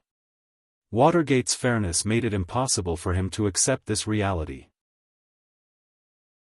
Watergate's eyes were red as he stared at Nangongzhi's sword auras that were constantly attacking him, trying to find some patterns in it and find some ways to break the formation. But the more he looked, the more confused Watergate was. Because he was distracted by observing the operation pattern of the sword formation, a few more wounds appeared on his body. The physical pain and mental pressure gradually made Watergate's mood become a little restless and impetuous. At this moment, Watergate had also given up on observing the sword formation and attacked all the sword auras that were attacking him. Looking at the sword auras that were flying towards him, Watergate's eyes flashed with a trace of fierceness. He directly took the attack of a sword aura, and then directly kicked the other sword aura that was attacking him away. Nangongzhi also didn't expect that Watergate, who had always been calm, would directly attack his sword auras at this moment, but he quickly recovered his control of the sword auras that were knocked away. Chapter 749. Although Watergate only did this out of anger, after Watergate kicked away a small sword, he saw a scene that he didn't expect. After the small sword was kicked away by Watergate, it actually collided with another small sword. When the two small swords collided, they actually left a scratch on each other's body. Instead of turning into two energy balls, they didn't affect each other at all. Seeing this scene, Watergate's heart suddenly moved. Just now, he kept attacking the small sword with Flying Thunder God Kunai, but none of them succeeded. He couldn't even block the chi between the small sword. But now, it seemed like even though Nangongzhi could control the small sword aura and turn it into a ball of energy made up of sword aura and internal strength to allow ordinary attacks to penetrate it, this ability seemed to be ineffective in the face of attacks from the small sword aura of the same origin. The fact that they were of the same origin meant that the energy level and attack power of the sword energy swords were of the same level. According to what was said before, the 36 sword energy swords contained Nangongzhi's understanding of the way of the sword. Although the 36 sword energy swords looked similar, they were fundamentally different. Differences would naturally lead to conflicts. Once these conflicts were intentionally expanded, there would naturally be a way to break the situation. Although Watergate's body had become quite weak due to the invasion of the sword chi at this moment, it was still within the range that he could withstand. After discovering such a worthy loophole, Watergate also made up his mind to give it a try. Minato looked at the small swords of sword chi that were swimming around him. Holding a flying thunder god kunai in his hand, he directly rushed towards the 36 small swords of sword chi. At this moment, Watergate no longer relied on his flexible body to dodge the attack. Instead, he directly rushed towards the small sword chi with the flying thunder god kunai in his hand. Nangongja was a little surprised that Watergate suddenly changed from defense to offense. However, such a change of defense to offense was not a good move when facing the sword formation. The sword formation itself was a kind of formation. It was rooted in the earth and welcomed the enemy with thousands of changes. In other words, the formation itself was a kind of attack method. The more intense the enemy's resistance, the more the formation's power would be stimulated. At this moment, Watergate was holding the flying thunder god kunai in his hand to block every small sword chi that approached him. Although it did not directly destroy the Tiangang sword formation, it brought a certain amount of pressure to Nangongja, who was controlling the Tiangang sword formation, who had consumed a lot of energy. Watergate was attacking with his flying thunder god kunai. Nangongja was also controlling the Tiangang sword formation to constantly attack Watergate. Now the two of them were riding a tiger and there was no way to stop. In order to end this battle, one of them must lose the ability to fight. However, compared to Watergate, Nangongja still had his own advantages. After all, the Tiangang sword formation was a long-range attack method. Although it caused a certain amount of physical strength and energy consumption to Nangongja, it did not touch the root of the attack. From the beginning to the end, Nangongja had reserved some strength to protect himself. Watergate was different. At this moment, because he lost one of his arms, Watergate could not use many ninjutsu. The strongest ninjutsu he could use at this time was Rasengan, but the attack range of Rasengan itself was also greatly limited. Even if Watergate desperately used chakra to maintain the stability of Rasengan, the Rasengan could only extend about 30 centimeters forward at most. Such a distance was not very significant when fighting against a flexible existence like the Tiangang sword formation, and it would cause a lot of energy consumption. Being in the middle of the Tiangang sword formation, which had a powerful offensive ability, any small mistake would allow the Tiangang sword formation to take advantage of the loophole and attack his body. In comparison, the danger that Minato was facing was much greater than that of Nangongja. Watergate's slightly reckless frontal attack had a negative effect on Watergate. After the number of collisions with the sword chi sword increased, Watergate's physical strength obviously decreased again. The sword chi sword constantly left wounds on Watergate's body. At this moment, Watergate's body was almost completely covered in blood, with a dark red color. If it weren't for the fact that Watergate's physical strength as a Kage tier expert was far superior to ordinary people, he would have directly fallen to the ground, unable to move. Looking at the increasing number of wounds on Watergate's body, Nangongja's heart couldn't help but tighten. After all, Nangongja's original plan was only to let the internal force practitioners and ninjas reach a nearly balanced opposition, letting the two compete and cooperate to promote the development of the whole world and make the world more stable. However, if he really killed Watergate here, then the relationship between the ninjas and the internal force practitioners would no longer be in a competitive relationship, but an irreconcilable one. This would definitely disrupt his overall plan, so he was a little hesitant when he made the move. Although Nangongja didn't want to directly kill Watergate, for Watergate, the Blood Cloak Pavilion represented by Nangongja was a huge stumbling block in his plan. After all, internal force practitioners and ninjas were not in the same system at all, and their attitudes and values were very different. Even if Nangongja really retreated and agreed to his conditions, the Blood Cloak Pavilion was still a ticking time bomb that could explode at any time. If possible, he wanted to eradicate the internal force practitioners as much as possible. The internal force practitioners themselves were the remnants of the historical flood, and they had only survived to this day by chance. Since they were garbage, naturally, he would have to clean them up properly. It was really not a good thing to always stay here and be an eyesore. After noticing that Nangong's sword attack had slowed down a little, Watergate also seized the opportunity extremely quickly. He directly threw the flying thunder god kunai in his hand directly to attract Nangong's attention, and then one of his hands gently brushed the ridge of a small sword. A black rune appeared on the sword for a moment, then disappeared again. After completing such a secret action, Watergate also immediately adjusted his posture.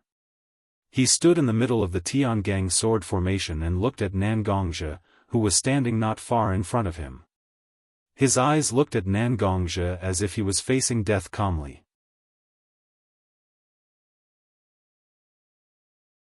Chapter 750. Chief Nangongzhan, I know your purpose, and you should also know mine.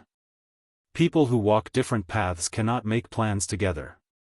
You and I have chosen two different paths, so we naturally have to be prepared to fight to the death.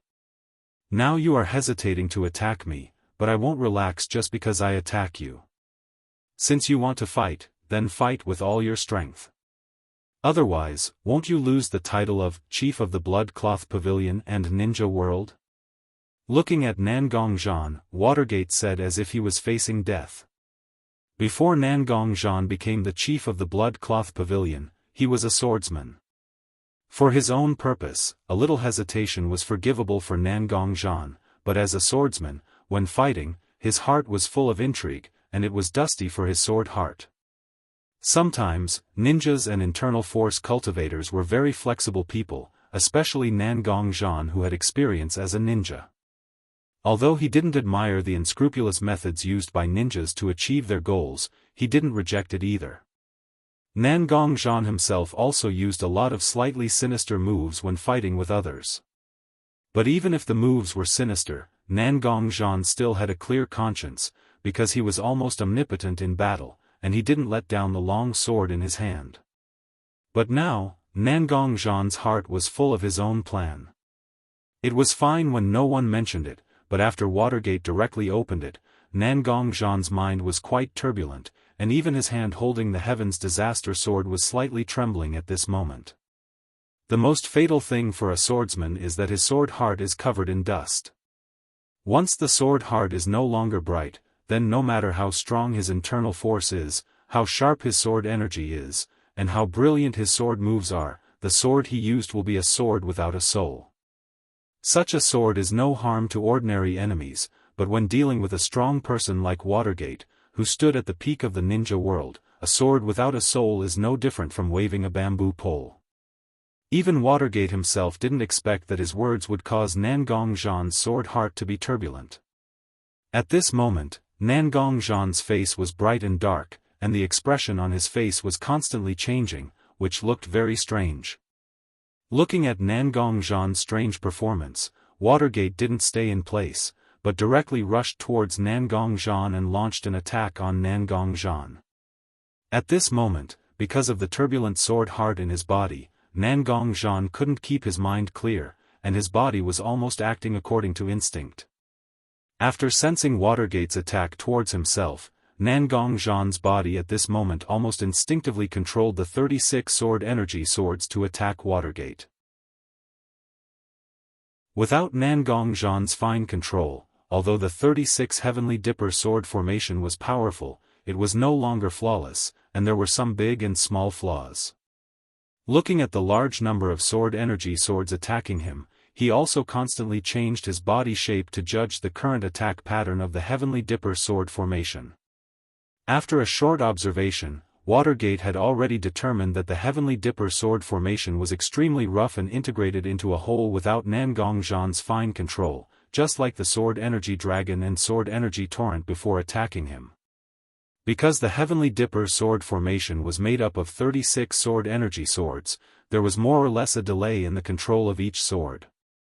After making a clear judgment of the situation, Minato's face finally revealed a look of victory. Although he didn't know why he directly confused Nangongzhan, there was no doubt that Watergate had achieved his goal of making Nangongzhan attack him with all his strength, and because of Nangongzhan's mental confusion, Watergate's advantage became more obvious.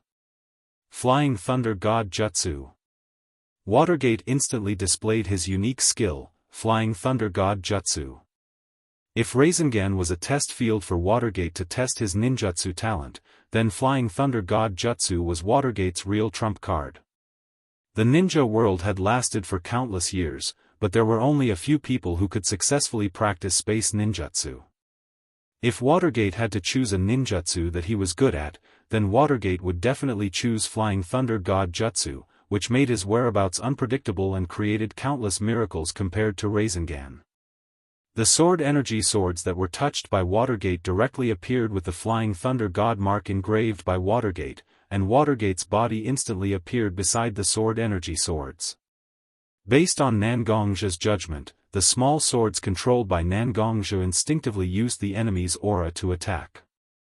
Now that Nangongzha had appeared beside one of the small swords, they would naturally turn around and attack Nangongzha's position. Just when all these sword energy swords turned around to attack Watergate, Watergate saw one of them, and quickly engraved his Flying Thunder God mark on the sword ridge, and then immediately used Flying Thunder God Jutsu to come to the place where he used Shadow Clone Shuriken Jutsu.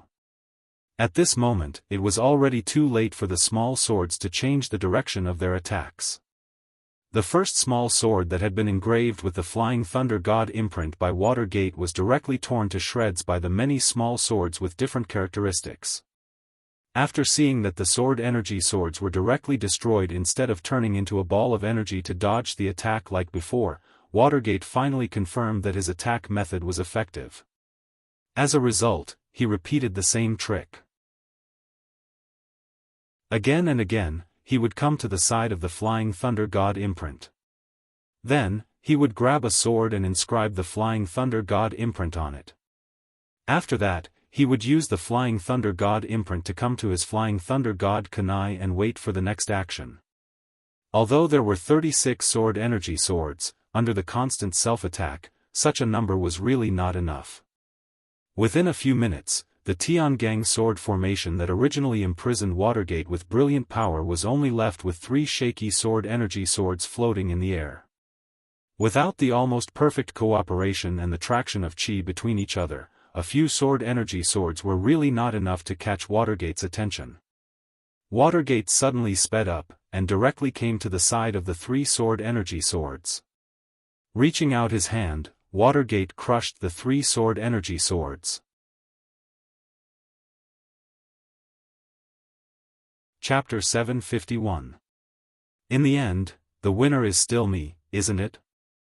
Nangongzhan. Although his body was full of scars, and a lot of blood even soaked his clothes, but the person standing here now is himself, and Nangongzha, who was fighting with him at this moment, has been unable to maintain his consciousness because of his surging kenshin. He won this battle, and the future of the ninja world will be decided by him. Watergate's heart was extremely proud. After all, his victory almost laid the foundation of an era. Nangongzha, the only one who had the ability to compete with him, is now directly crippled.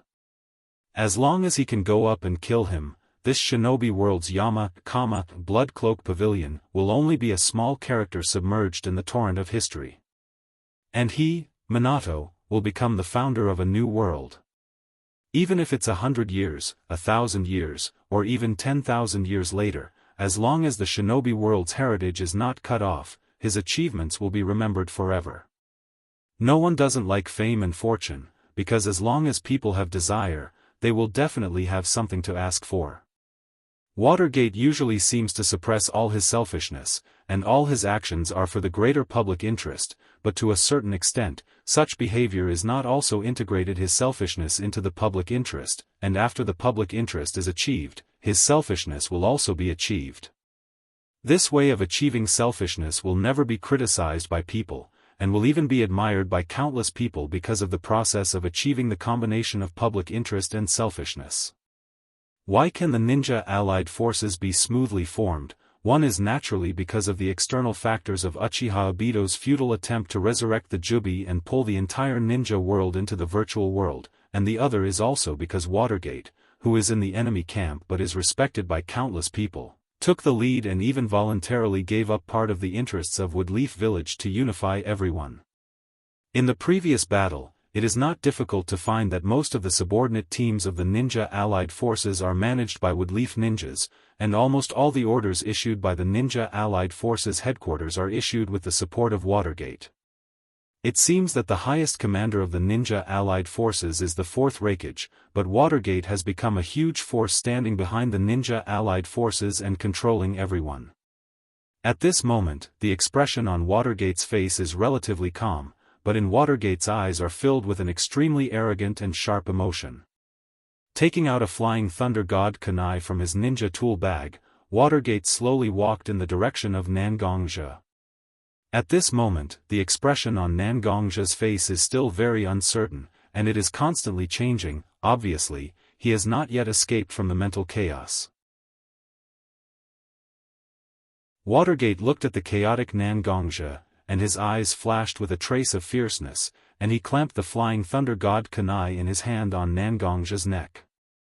The sharp kunai was tightly attached to the skin on Nangongja's neck, and a bloodstain instantly appeared on Nangongja's neck. A drop of blood condensed from the bloodstain on Nangongja's neck and fell to the ground along the edge of the kunai. The scarlet blood droplets fell to the ground and bloomed into a beautiful blood flower. Leader. Although they were fighting with 6 Kage-tier ninjas, the 4 5 Elements Altar Lords of the Blood Robe Pavilion were still paying attention to the battle between Nangongja and Watergate. Originally, when Nangongja used the Heavenly Dipper sword formation to directly trap Watergate, everyone in the Blood Robe Pavilion was very excited, but the situation on the battlefield changed rapidly. Suddenly, Nangongja's powerful sword formation was directly broken by Watergate, and they didn't know why they fell into chaos. Now, they couldn't even react to the kunai on their necks, so how could they not feel anxious in such a situation? Before Nangongja, although the Blood Robe Pavilion couldn't be said to be weak, but as a hidden force, the resources they could obtain were limited, and their influence on the ninja world was almost non-existent. After Nangongja became the leader, he worked hard to develop the Blood Robe Pavilion. Originally, the Blood Robe Pavilion could only hide in a corner of the ninja world, but in just a few years, it directly turned into a powerful force second only to the 5 major ninja villages in the ninja world. Many small countries were also infiltrated by the Blood Robe Pavilion and became their subordinate forces. The scope of their influence continued to increase, and their influence on the ninja world continued to increase. The medical centers under Aoki Altar were opened almost all over the ninja world. While treating ordinary people and spreading the reputation of the Blood Robe Pavilion, they also searched for people with talent to join the Blood Robe Pavilion on a large scale, providing fresh blood for the Blood Robe Pavilion.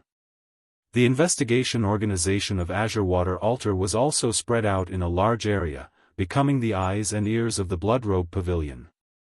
The Thick Earth Altar and Scarlet Flame Altar also received a lot of tasks in the ninja world, accumulating a lot of wealth for the development of the Blood Robe Pavilion. The Sharp Gold Altar guarded the headquarters of the Blood Robe Pavilion under the leadership of Mashiro and constantly cultivated new forces. It seems that the Blood Robe Pavilion has been established, but as the Lords of the 5 Elements Altar, second only to Nangongja, Aoki, Thick Earth, Azure Water, and Scarlet Flame knew better than anyone that the current Blood Robe Pavilion was still far from enough. The system has just been formed, and there must be a lot of loopholes in it, and people's hearts are unpredictable. When the Blood Robe Pavilion is expanding, there will definitely be various internal problems. Some problems can be solved by the Lords of the 5 Elements Altar, but some problems are far from enough. Once something happens to Nangongja in this battle, the 4 Lords of the 5 Elements Altar will not compete with each other for the position of the head. They will elect Mashiro, who has been vigorously cultivated by Nangongja, to take the position. Just the fact that Mashiro's strength is not enough to change the minds of the people in the Blood Robe Pavilion. When the big and small forces in the ninja world saw that the top powerhouses of the Blood Robe Pavilion no longer exist, they naturally couldn't suppress the desire in their hearts and began to attack the Blood Robe Pavilion. The more powerful the force, the more ambitious people there will be. If Nangongzhe can be in power for 10 or even 20 years and completely perfect the system of the Blood Robe Pavilion, it will naturally be fine, but the current Blood Robe Pavilion can't do without Nangongzhe.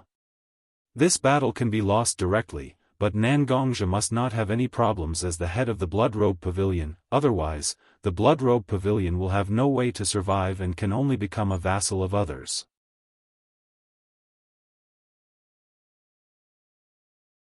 Chapter 752. No matter what, no matter how much sacrifice we have to make, we must rescue Chief Nangongzhe. Otherwise, the blood-robed pavilion will be in danger. Whether it was the 5 elements altar lords or the ordinary disciples of the blood-robed pavilion, they all had the same thought in their minds. They must rescue Nangongzhe, the man who had led the blood-robed pavilion to become stronger. Winning this battle was naturally a cause for celebration. Even if they had suffered a defeat, the Blood Garment Pavilion would still become stronger under the leadership of Nangongzhe, who had great talent and vision. However, if Nangongzhe, the leader of the resurgence of the Blood Garment Pavilion, fell here, the Blood Garment Pavilion would never be able to rise again. The 4-5 elemental altar lords directly charged towards Nangongzhe without caring about the consequences of their actions. They forced away the 6 shadow rank experts who were fighting against them to retreat. The 6 Kage-level experts used their respective ninjutsu to constantly attack the 4-5 elements altar lords who had their backs facing them. However, no matter how much damage they suffered, the 4-5 elements altar lords still rushed toward Nangongzhe. Countless ordinary blood-robed pavilion disciples on the battlefield also shook off the ninjas who were fighting them at all costs and rushed toward Nangongzhe.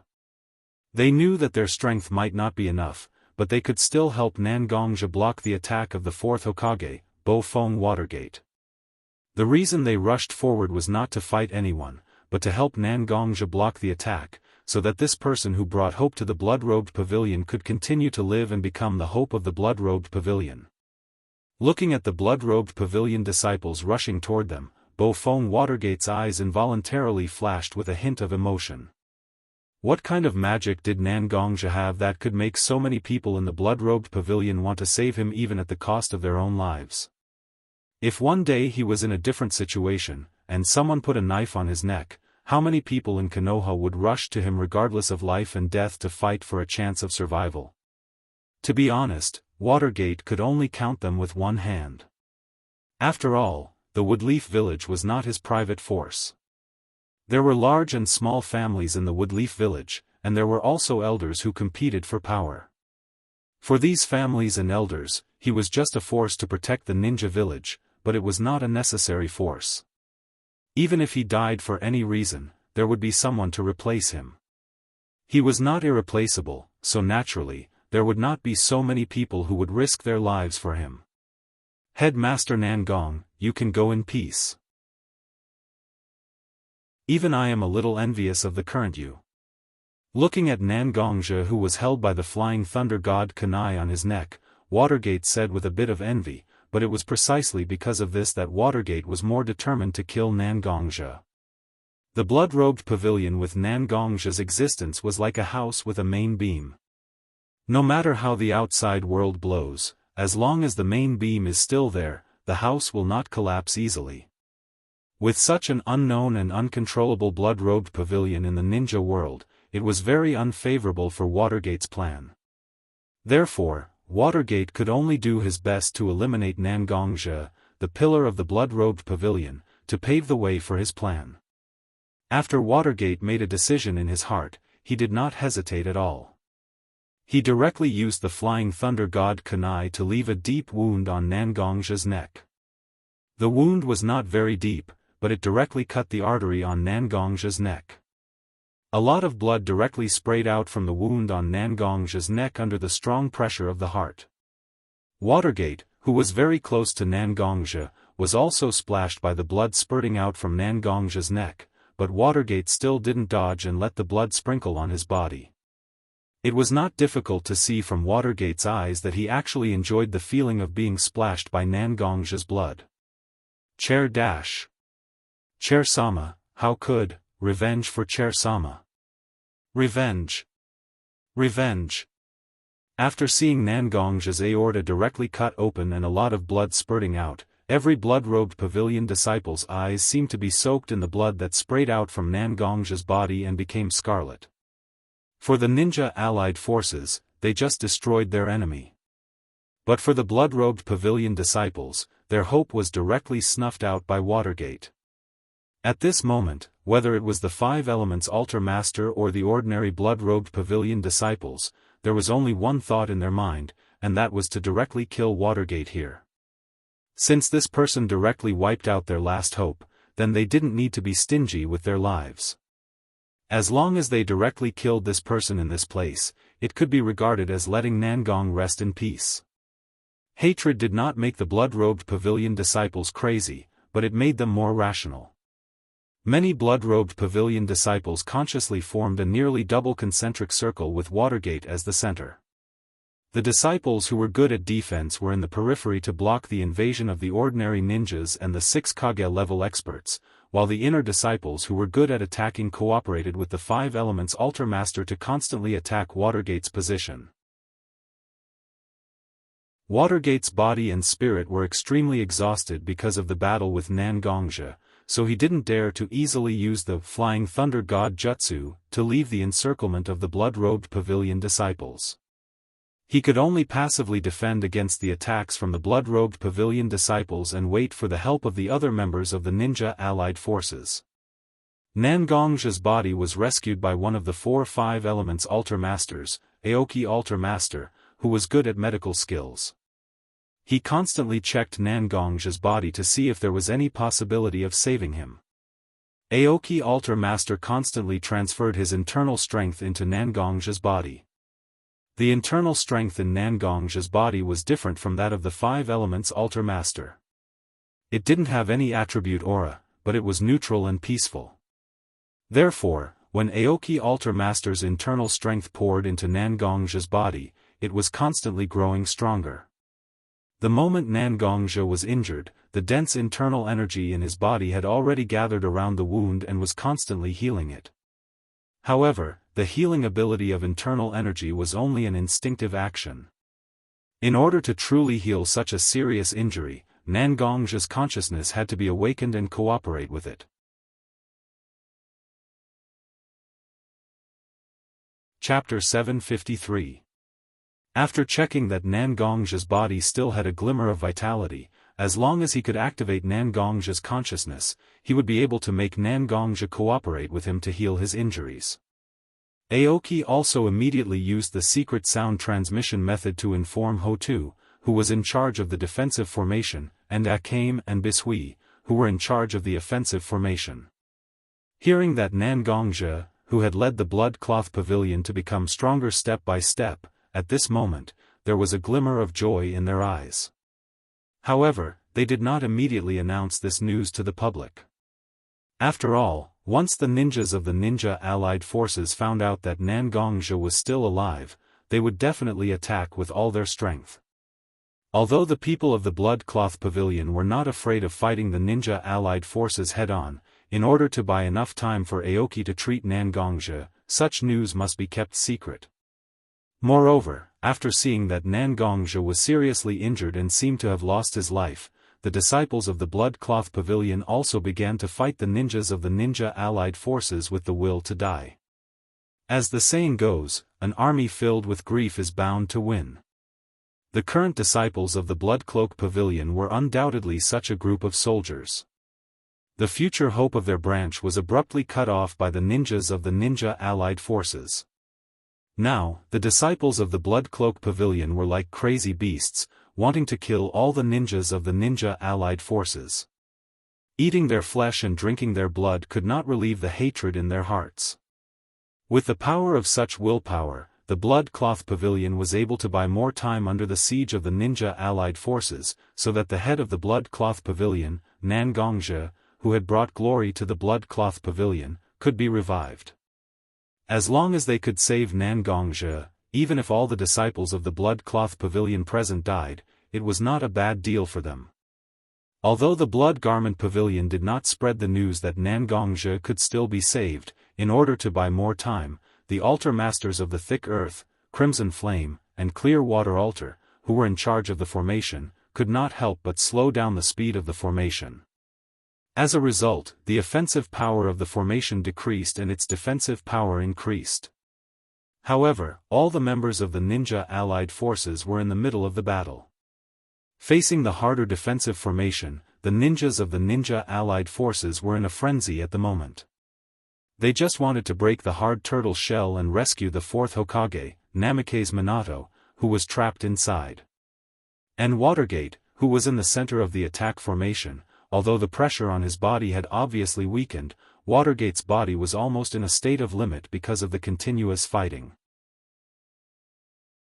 Previously, the disciples of the Blood Cloth Pavilion attacked Watergate with all their strength because of the anger of each other, and now, Watergate's physical and mental condition made it impossible for him to use the Flying Thunder God Jutsu to escape. Therefore, it could be said that Watergate had been in a state of high pressure just now. Now that the attack of the disciples of the Blood Cloth Pavilion suddenly weakened, not only did it not let Watergate find anything unusual, but it also made Watergate's high-tension nerves relax. All of a sudden, the external pressure lessened, and it was also reflected on his mind. As the Blood Garment Pavilion's offensive weakened, Shui Men's originally tense mind also relaxed a little. The sudden relaxation of his spirit also made the tiredness that Watergate had forcibly suppressed burst out. If it weren't for Watergate's strong will, he would have been directly impacted by the double fatigue from his body and spirit at this moment. The onlookers saw things more clearly than the onlookers. Originally, the 4-5 Elements Altar Masters of the Blood Garment Pavilion had lost their rationality due to the anger in their hearts and became the so-called onlookers. However, when they learned that Nangongzhe's life could still be saved, they broke away from their identity as onlookers and became calmer bystanders. They acted step by step in an incomparably calm manner just to achieve their own goals. However, such a concealment was actually just a slight concealment of the facts with the help of the conflict between the two sides. In any case, the formation that deliberately slowed down and strengthened its defensive power, and Old Man Aoki, who had been releasing a lot of internal force beside Nangongzhe, were 2 points that couldn't be ignored. There were also people in the ninja allied forces who understood. As the wartime staff officer of the ninja allied forces, Shikaku Nara quickly discovered that something was wrong. He directly used Yamanaka Inoichi's spiritual force to connect with all the main members of the ninja allied forces and directly told them his guess. After all, ninja was a profession that walked in the dark and accompanied by death. Such a group of people naturally couldn't all be reckless. On the contrary, most of them were cunning schemers or strategists. After hearing Shikaku Nara's analysis, most of the ninja's head that was blinded by blood also calmed down and began to observe the actions of the Blood Cloth Pavilion objectively. Once a person calmed down, many things would become flaws in the eyes of others. As long as one had a discerning eye, one could see that although the Blood Cloth Pavilion deliberately concealed it, they were trying their best to rescue Nangongzhe, who should have been directly taken away by the fourth Hokage, Watergate. Everyone in the ninja allied forces, I am Shikaku Nara from Woodleaf Village. I am the wartime commander of the ninja allied forces. After getting authorization from the 5 Kages of the ninja allied forces, I am now in charge of your unified command. Please follow my orders and charge towards the Blood Cloth Pavilion's formation. Don't let the sacrifice of many ninjas be in vain. Although Shikaku Nara didn't study the formation of the Blood Cloth Pavilion, he did have a very outstanding vision. After a long period of observation, he couldn't directly break the formation arranged by the Blood Cloth Pavilion, but he had already found some important nodes in the formation. With his identity, Shikaku Nara directly commanded the entire ninja allied forces, including the Sannin, Mizukage, Reikage, and Kazekage, these 6 Kage-level powerhouses. Under the command of Shikaku Nara, the ninjas of the allied forces constantly changed their formation and rushed towards the large formation formed by the disciples of the Blood Cloak Pavilion. Although they couldn't hit the nodes of the Blood Cloak Pavilion's formation every time, they could still hit them occasionally. Once they hit the nodes of the Blood Cloak Pavilion's formation, there would be a trace of panic. Although the flaws were quickly mended under the control of the earth, Shikaku Nara was also able to observe more of the mysteries of the formation from this trace of panic.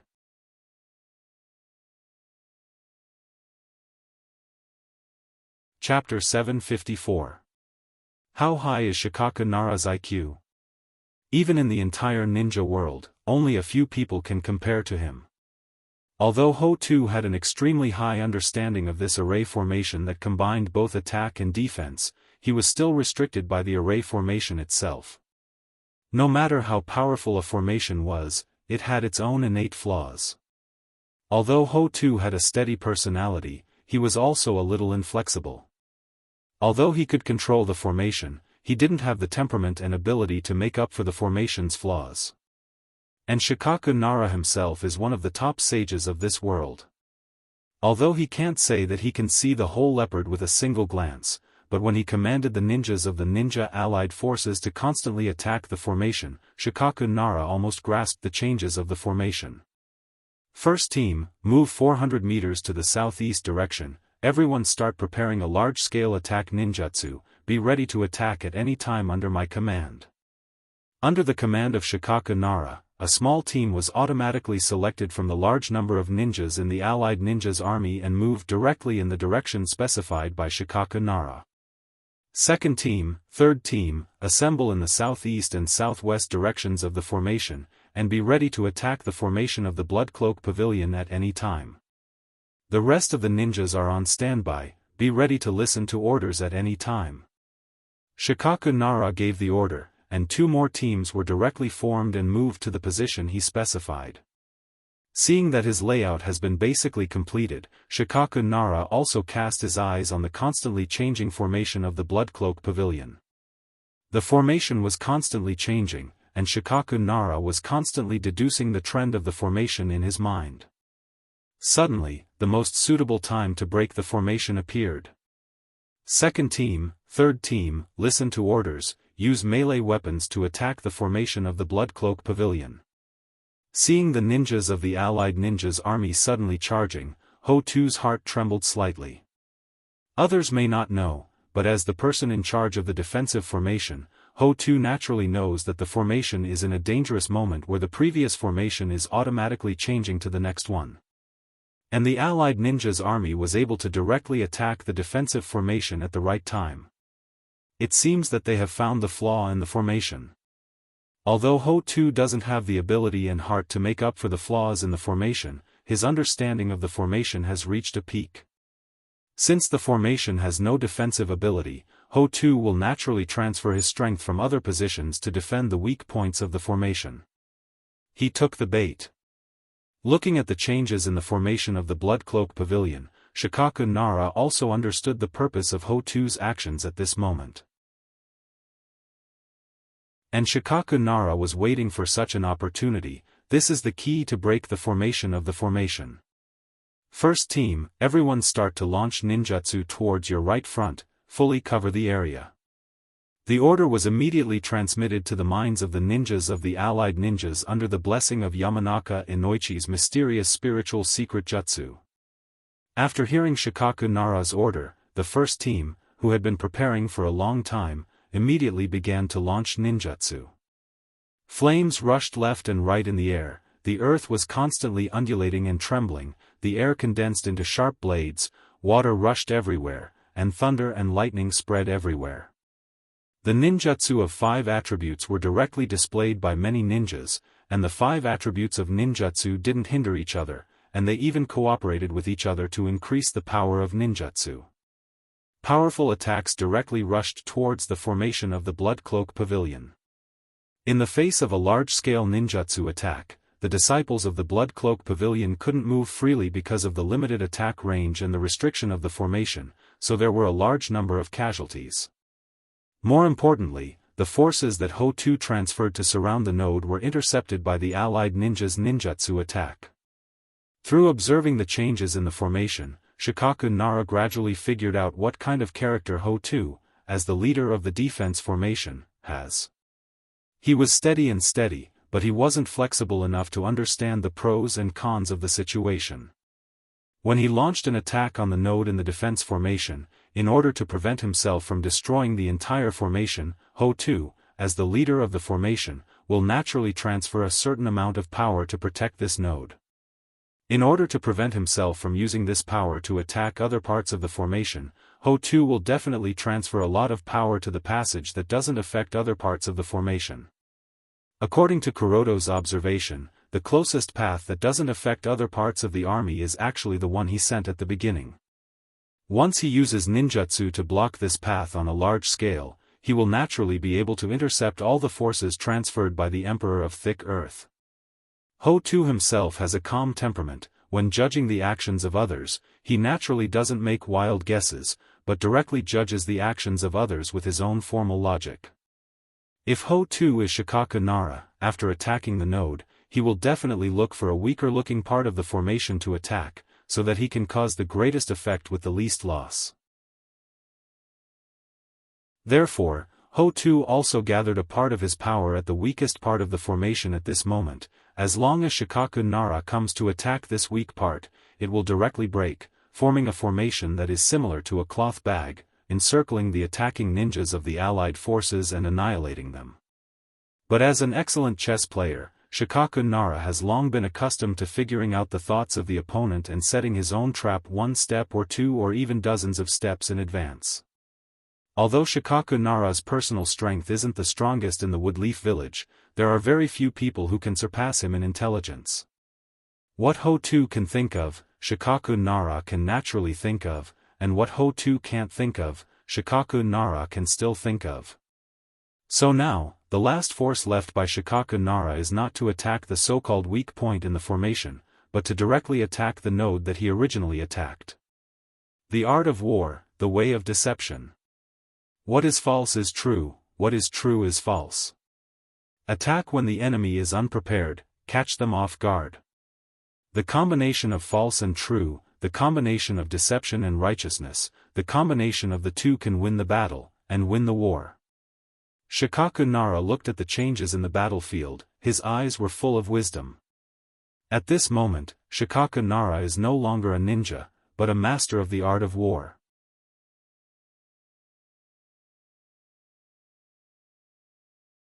Chapter 755. Nara Shikaku's method of breaking the defensive formation wasn't very subtle. It was just based on observing the changes in the formation and his understanding of Ho-Tu to a certain extent. He was able to reasonably guess the opponent's next move, and then predict the enemy's move, and even use the opponent's reaction to gain an advantage for himself. This kind of operation wasn't a shocking trick. It could only be said to pay attention to details and catch loopholes, but this kind of intelligence and military means is very rare in the ninja world. Nara Shikaku's amazing military talent and insight into weaknesses directly brought a great advantage to the ninja allied forces. A large number of ninjas rushed into the defensive formation organized by the Blood Cloak Pavilion. The node of the formation was broken in an instant, and naturally, it also directly tore a hole in the defensive formation. A large number of ninjas directly entered through such a gap. Losing the advantage of the formation, the disciples of the Blood Cloak Pavilion could only directly rush up and fight with the ninjas of the ninja allied forces. Without the support of the formation, in order to defend against the attack of the ninja allied forces, the disciples of the Blood Cloak Pavilion were not afraid of death at this moment. The number of casualties of the Blood Cloak Pavilion disciples increased greatly. This made Ho-Tu, who was in charge of the formation, feel very nervous. After all, the mistake of the formation was his own failure. Because of his mistake, the disciples of the Blood Cloak Pavilion suffered such heavy casualties, and it is very likely that because of his mistake in command, the treatment of the leader will be hindered. At that time, not only will he be sorry for the disciples of the Blood Cloak Pavilion who died in the bloody battle against the ninja allied forces, but he will also be sorry for the thousands of internal force cultivators. It is very likely that they will miss a different future. Disciples of the thick earth altar. Since he made a mistake, Ho-Tu naturally won't escape. The internal strength in Obito's body was activated to the extreme, and the internal strength with some earth attribute was directly applied to Obito's body. It covered Obito's skin with a bit of turbid yellow luster, and it was full of a kind of immovable momentum. Ho-Tu's shout was naturally echoed by the thick earth altar's disciples. After hearing Ho-Tu's shout, countless thick earth altar's disciples also raised their heavy shields and heavy weapons high and shouted, "Let's go! Disciples of the thick earth altar are here. Deep earth altar's disciple is here. Deep earth altar's disciple is here." The disciples of the thick earth altar roared at the same time. One person's roar might not be that frightening, but when the roars of several hundred disciples converged together, it was like a powerful torrent filled with a powerful deterrent force. Hearing the angry roars of the deep earth altar's disciples, Ho-Tu's eyes flashed with determination. He raised the heavy gauntlet in his hand and said to everyone, "I, Ho-Tu, as the commander responsible for commanding the defensive formation, let the enemy break through the formation because of my own incompetence. This is my fault. I should die now to atone for my sins, but the situation is urgent. Now the ninja allied forces are constantly attacking us. In order to protect the future of our blood cloth pavilion, I ask the disciples to fight with me against the ninja allied forces and fight for the future of our blood cloth pavilion." What was the vitality of the blood robe pavilion? For the ninjas who were not disciples of the blood cloth pavilion, it may be a bit difficult to understand, but the disciples of the blood cloth pavilion knew better than anyone what the future of the blood cloth pavilion was. The future of the blood garment pavilion depended on the blood garment pavilion's chief, Nangongzhe, who was lying in Greenwood Altar Master's arms. Ho-ho! Ho-ho! The disciples of the thick earth altar shouted without any special meaning. In the beginning, the disciples of the thick earth altar didn't shout in unison. However, as they continued to shout, their shouts gradually became uniform. At the same time, the disciples of the thick earth altar gradually formed a formation. Although this formation was not as unpredictable and magnificent as the previous formation formed by the disciples of the blood cloth pavilion, it was full of a sharp aura. At this moment, the disciples of the thick earth altar had linked their internal strength together through this formation. They were no longer scattered individuals, but had become a complete whole. Shikaku Nara could barely find the flaws in the constantly changing formation through observation and probing, and then the ninjas of the ninja allied forces would find an opportunity to directly break the formation. However, in the face of no change, and all the members who formed the formation had become a part of the formation, it was no longer unpredictable but motionless like a mountain. There were no shortcuts. The formation was like a river or a lake, it was aggressive and powerful, but its unpredictability had also become the biggest shortcoming of the formation. The changes represented the strength and weakness of the formation. When the formation was strong, there was no doubt that as long as the enemy was not stronger than the formation, then the formation would naturally have no flaws. But once the formation began to weaken, as long as the enemy could find the gaps and even lead the gaps to launch a powerful attack on the flaws, no matter how exquisite the formation was, there was a possibility that it would be broken. At this moment, the formation that all the disciples of the thick earth altar used was the opposite extreme of the formation, which was the unchanging extreme. Abandoning those changes and stabilizing everything, it was like a majestic mountain that sat firmly on the ground. The way to deal with it was very simple. He just had to use his most powerful force to dig through this mountain. There was no possibility of trickery. Looking at the formation formed by the disciples of the thick earth altar, Shikaku Nara directly jumped high and landed directly at the front of the formation. With the addition of Shikaku Nara, the formation seemed to become completely natural. Shikaku Nara was the real core of this formation. It didn't matter if there was any damage in other places, as long as Shikaku Nara was still there, the formation was still there. Shikaku Nara was the soul that all the disciples of the Thick Earth Altar needed to use the formation at this moment. Thick Earth Altar, break the enemy lines. Although there were countless ninjas in front of him, and there were 6 Kage-level powerhouses among these ninjas who could launch a fatal attack at any time, Shikaku Nara didn't dare to do anything.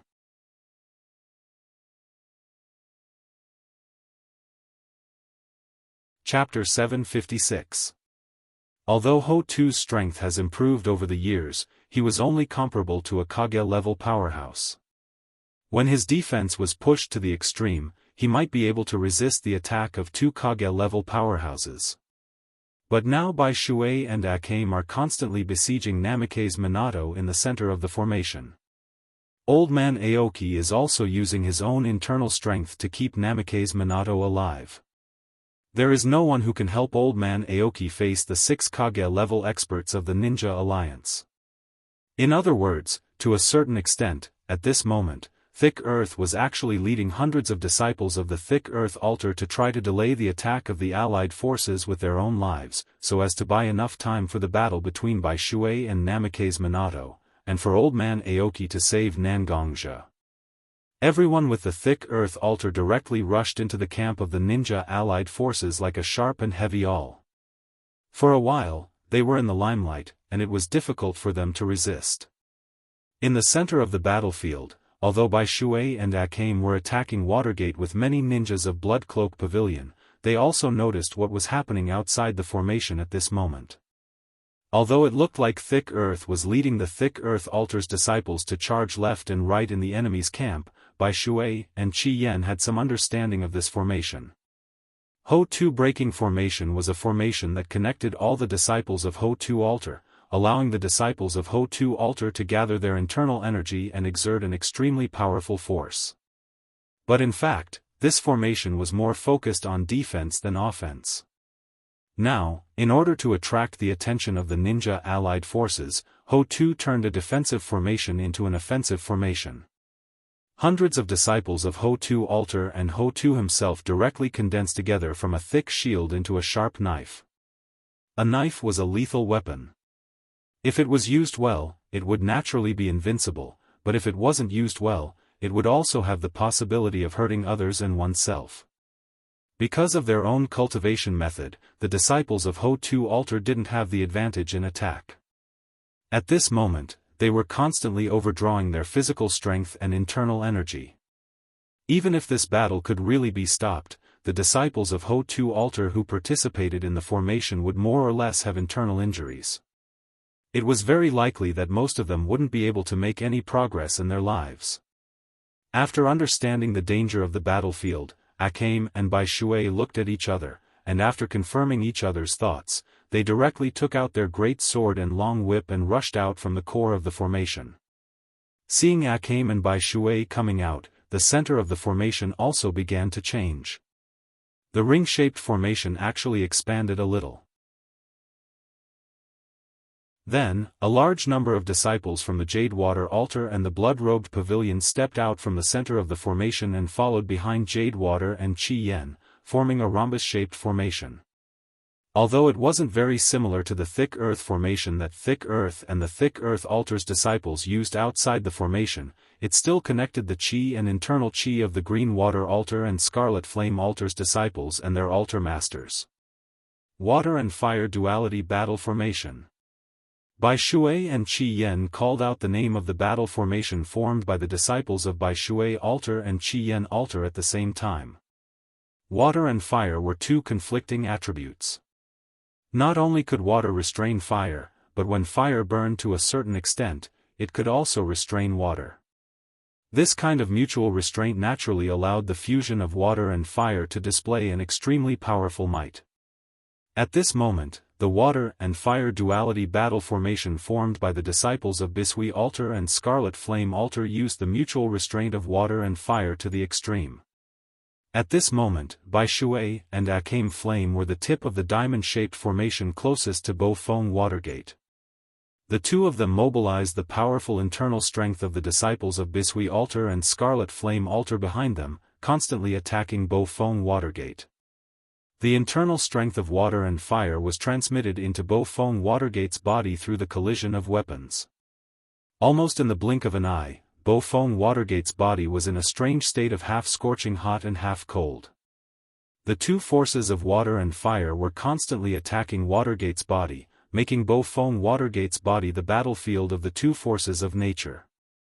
Watergate was indeed very powerful, but in the face of such a powerful battle formation, how long could he resist?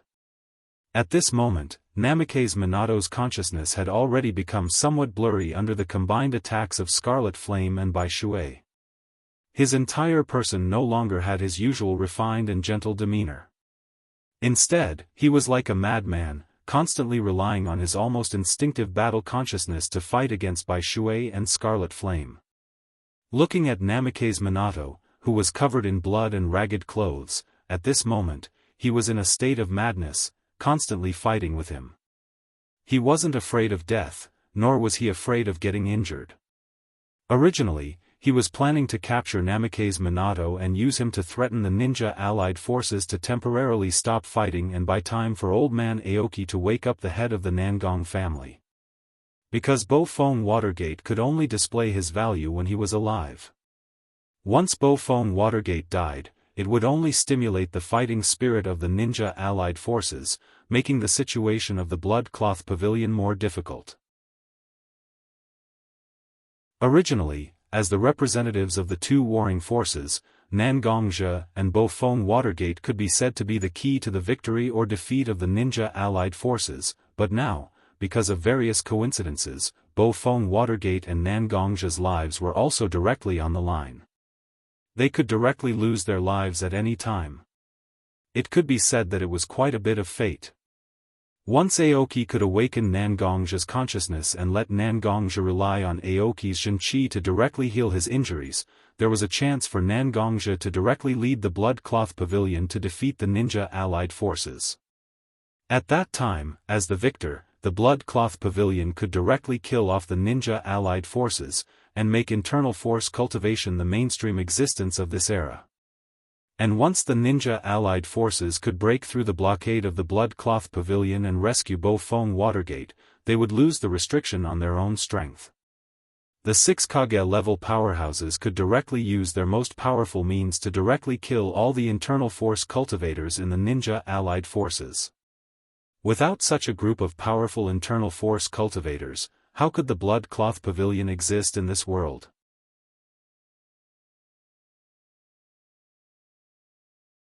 Chapter 757. At this moment, both the ninja allied forces and the Blood Cloak Pavilion needed time. The Blood Cloak Pavilion needed time to wake up their leader, Nangongja, and the ninja allied forces needed time to rescue the 4th Hokage from the siege. However, as two opposing sides, they would naturally do their best to make the other side not have enough time to achieve their goals. It was precisely because of this that the battle situation, which should have been delayed, turned into an unreserved and endless decisive battle. Ninjas need a certain amount of time to perform ninjutsu. Taking advantage of this time, the disciples of the Blood Cloak Pavilion could fully display their superb physical abilities and directly attack the ninjas. Not only could they interrupt the ninjutsu cast by the ninjas, but they could also cause enough damage to the ninjas. On the other hand, internal force cultivators themselves are limited by their own attack range. Once the distance between them and the ninja is increased, they will fall into a passive state. It is very likely that they will be kited to death by the ninja's long-range ninjutsu. Whether it was ninjas or internal force cultivators, each had their own disadvantages and advantages. When such two powerful classes collided, it was naturally inevitable that they would directly cause serious damage to each other. The ninja allied forces and the Blood Cloak Pavilion began to suffer a large number of casualties at this moment.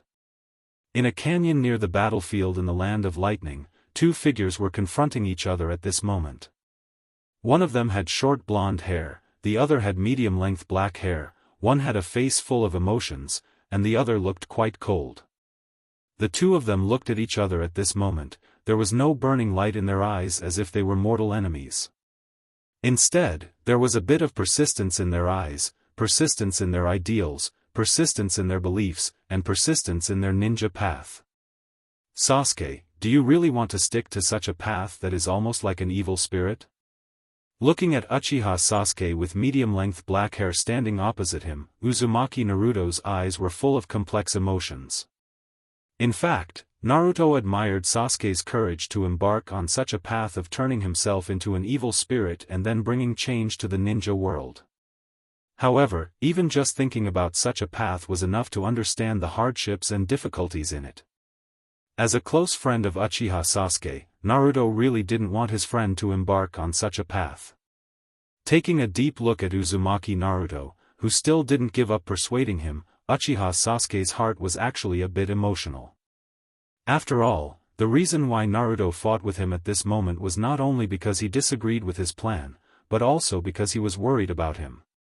Such a situation made Uchiha Sasuke's heart involuntarily moved.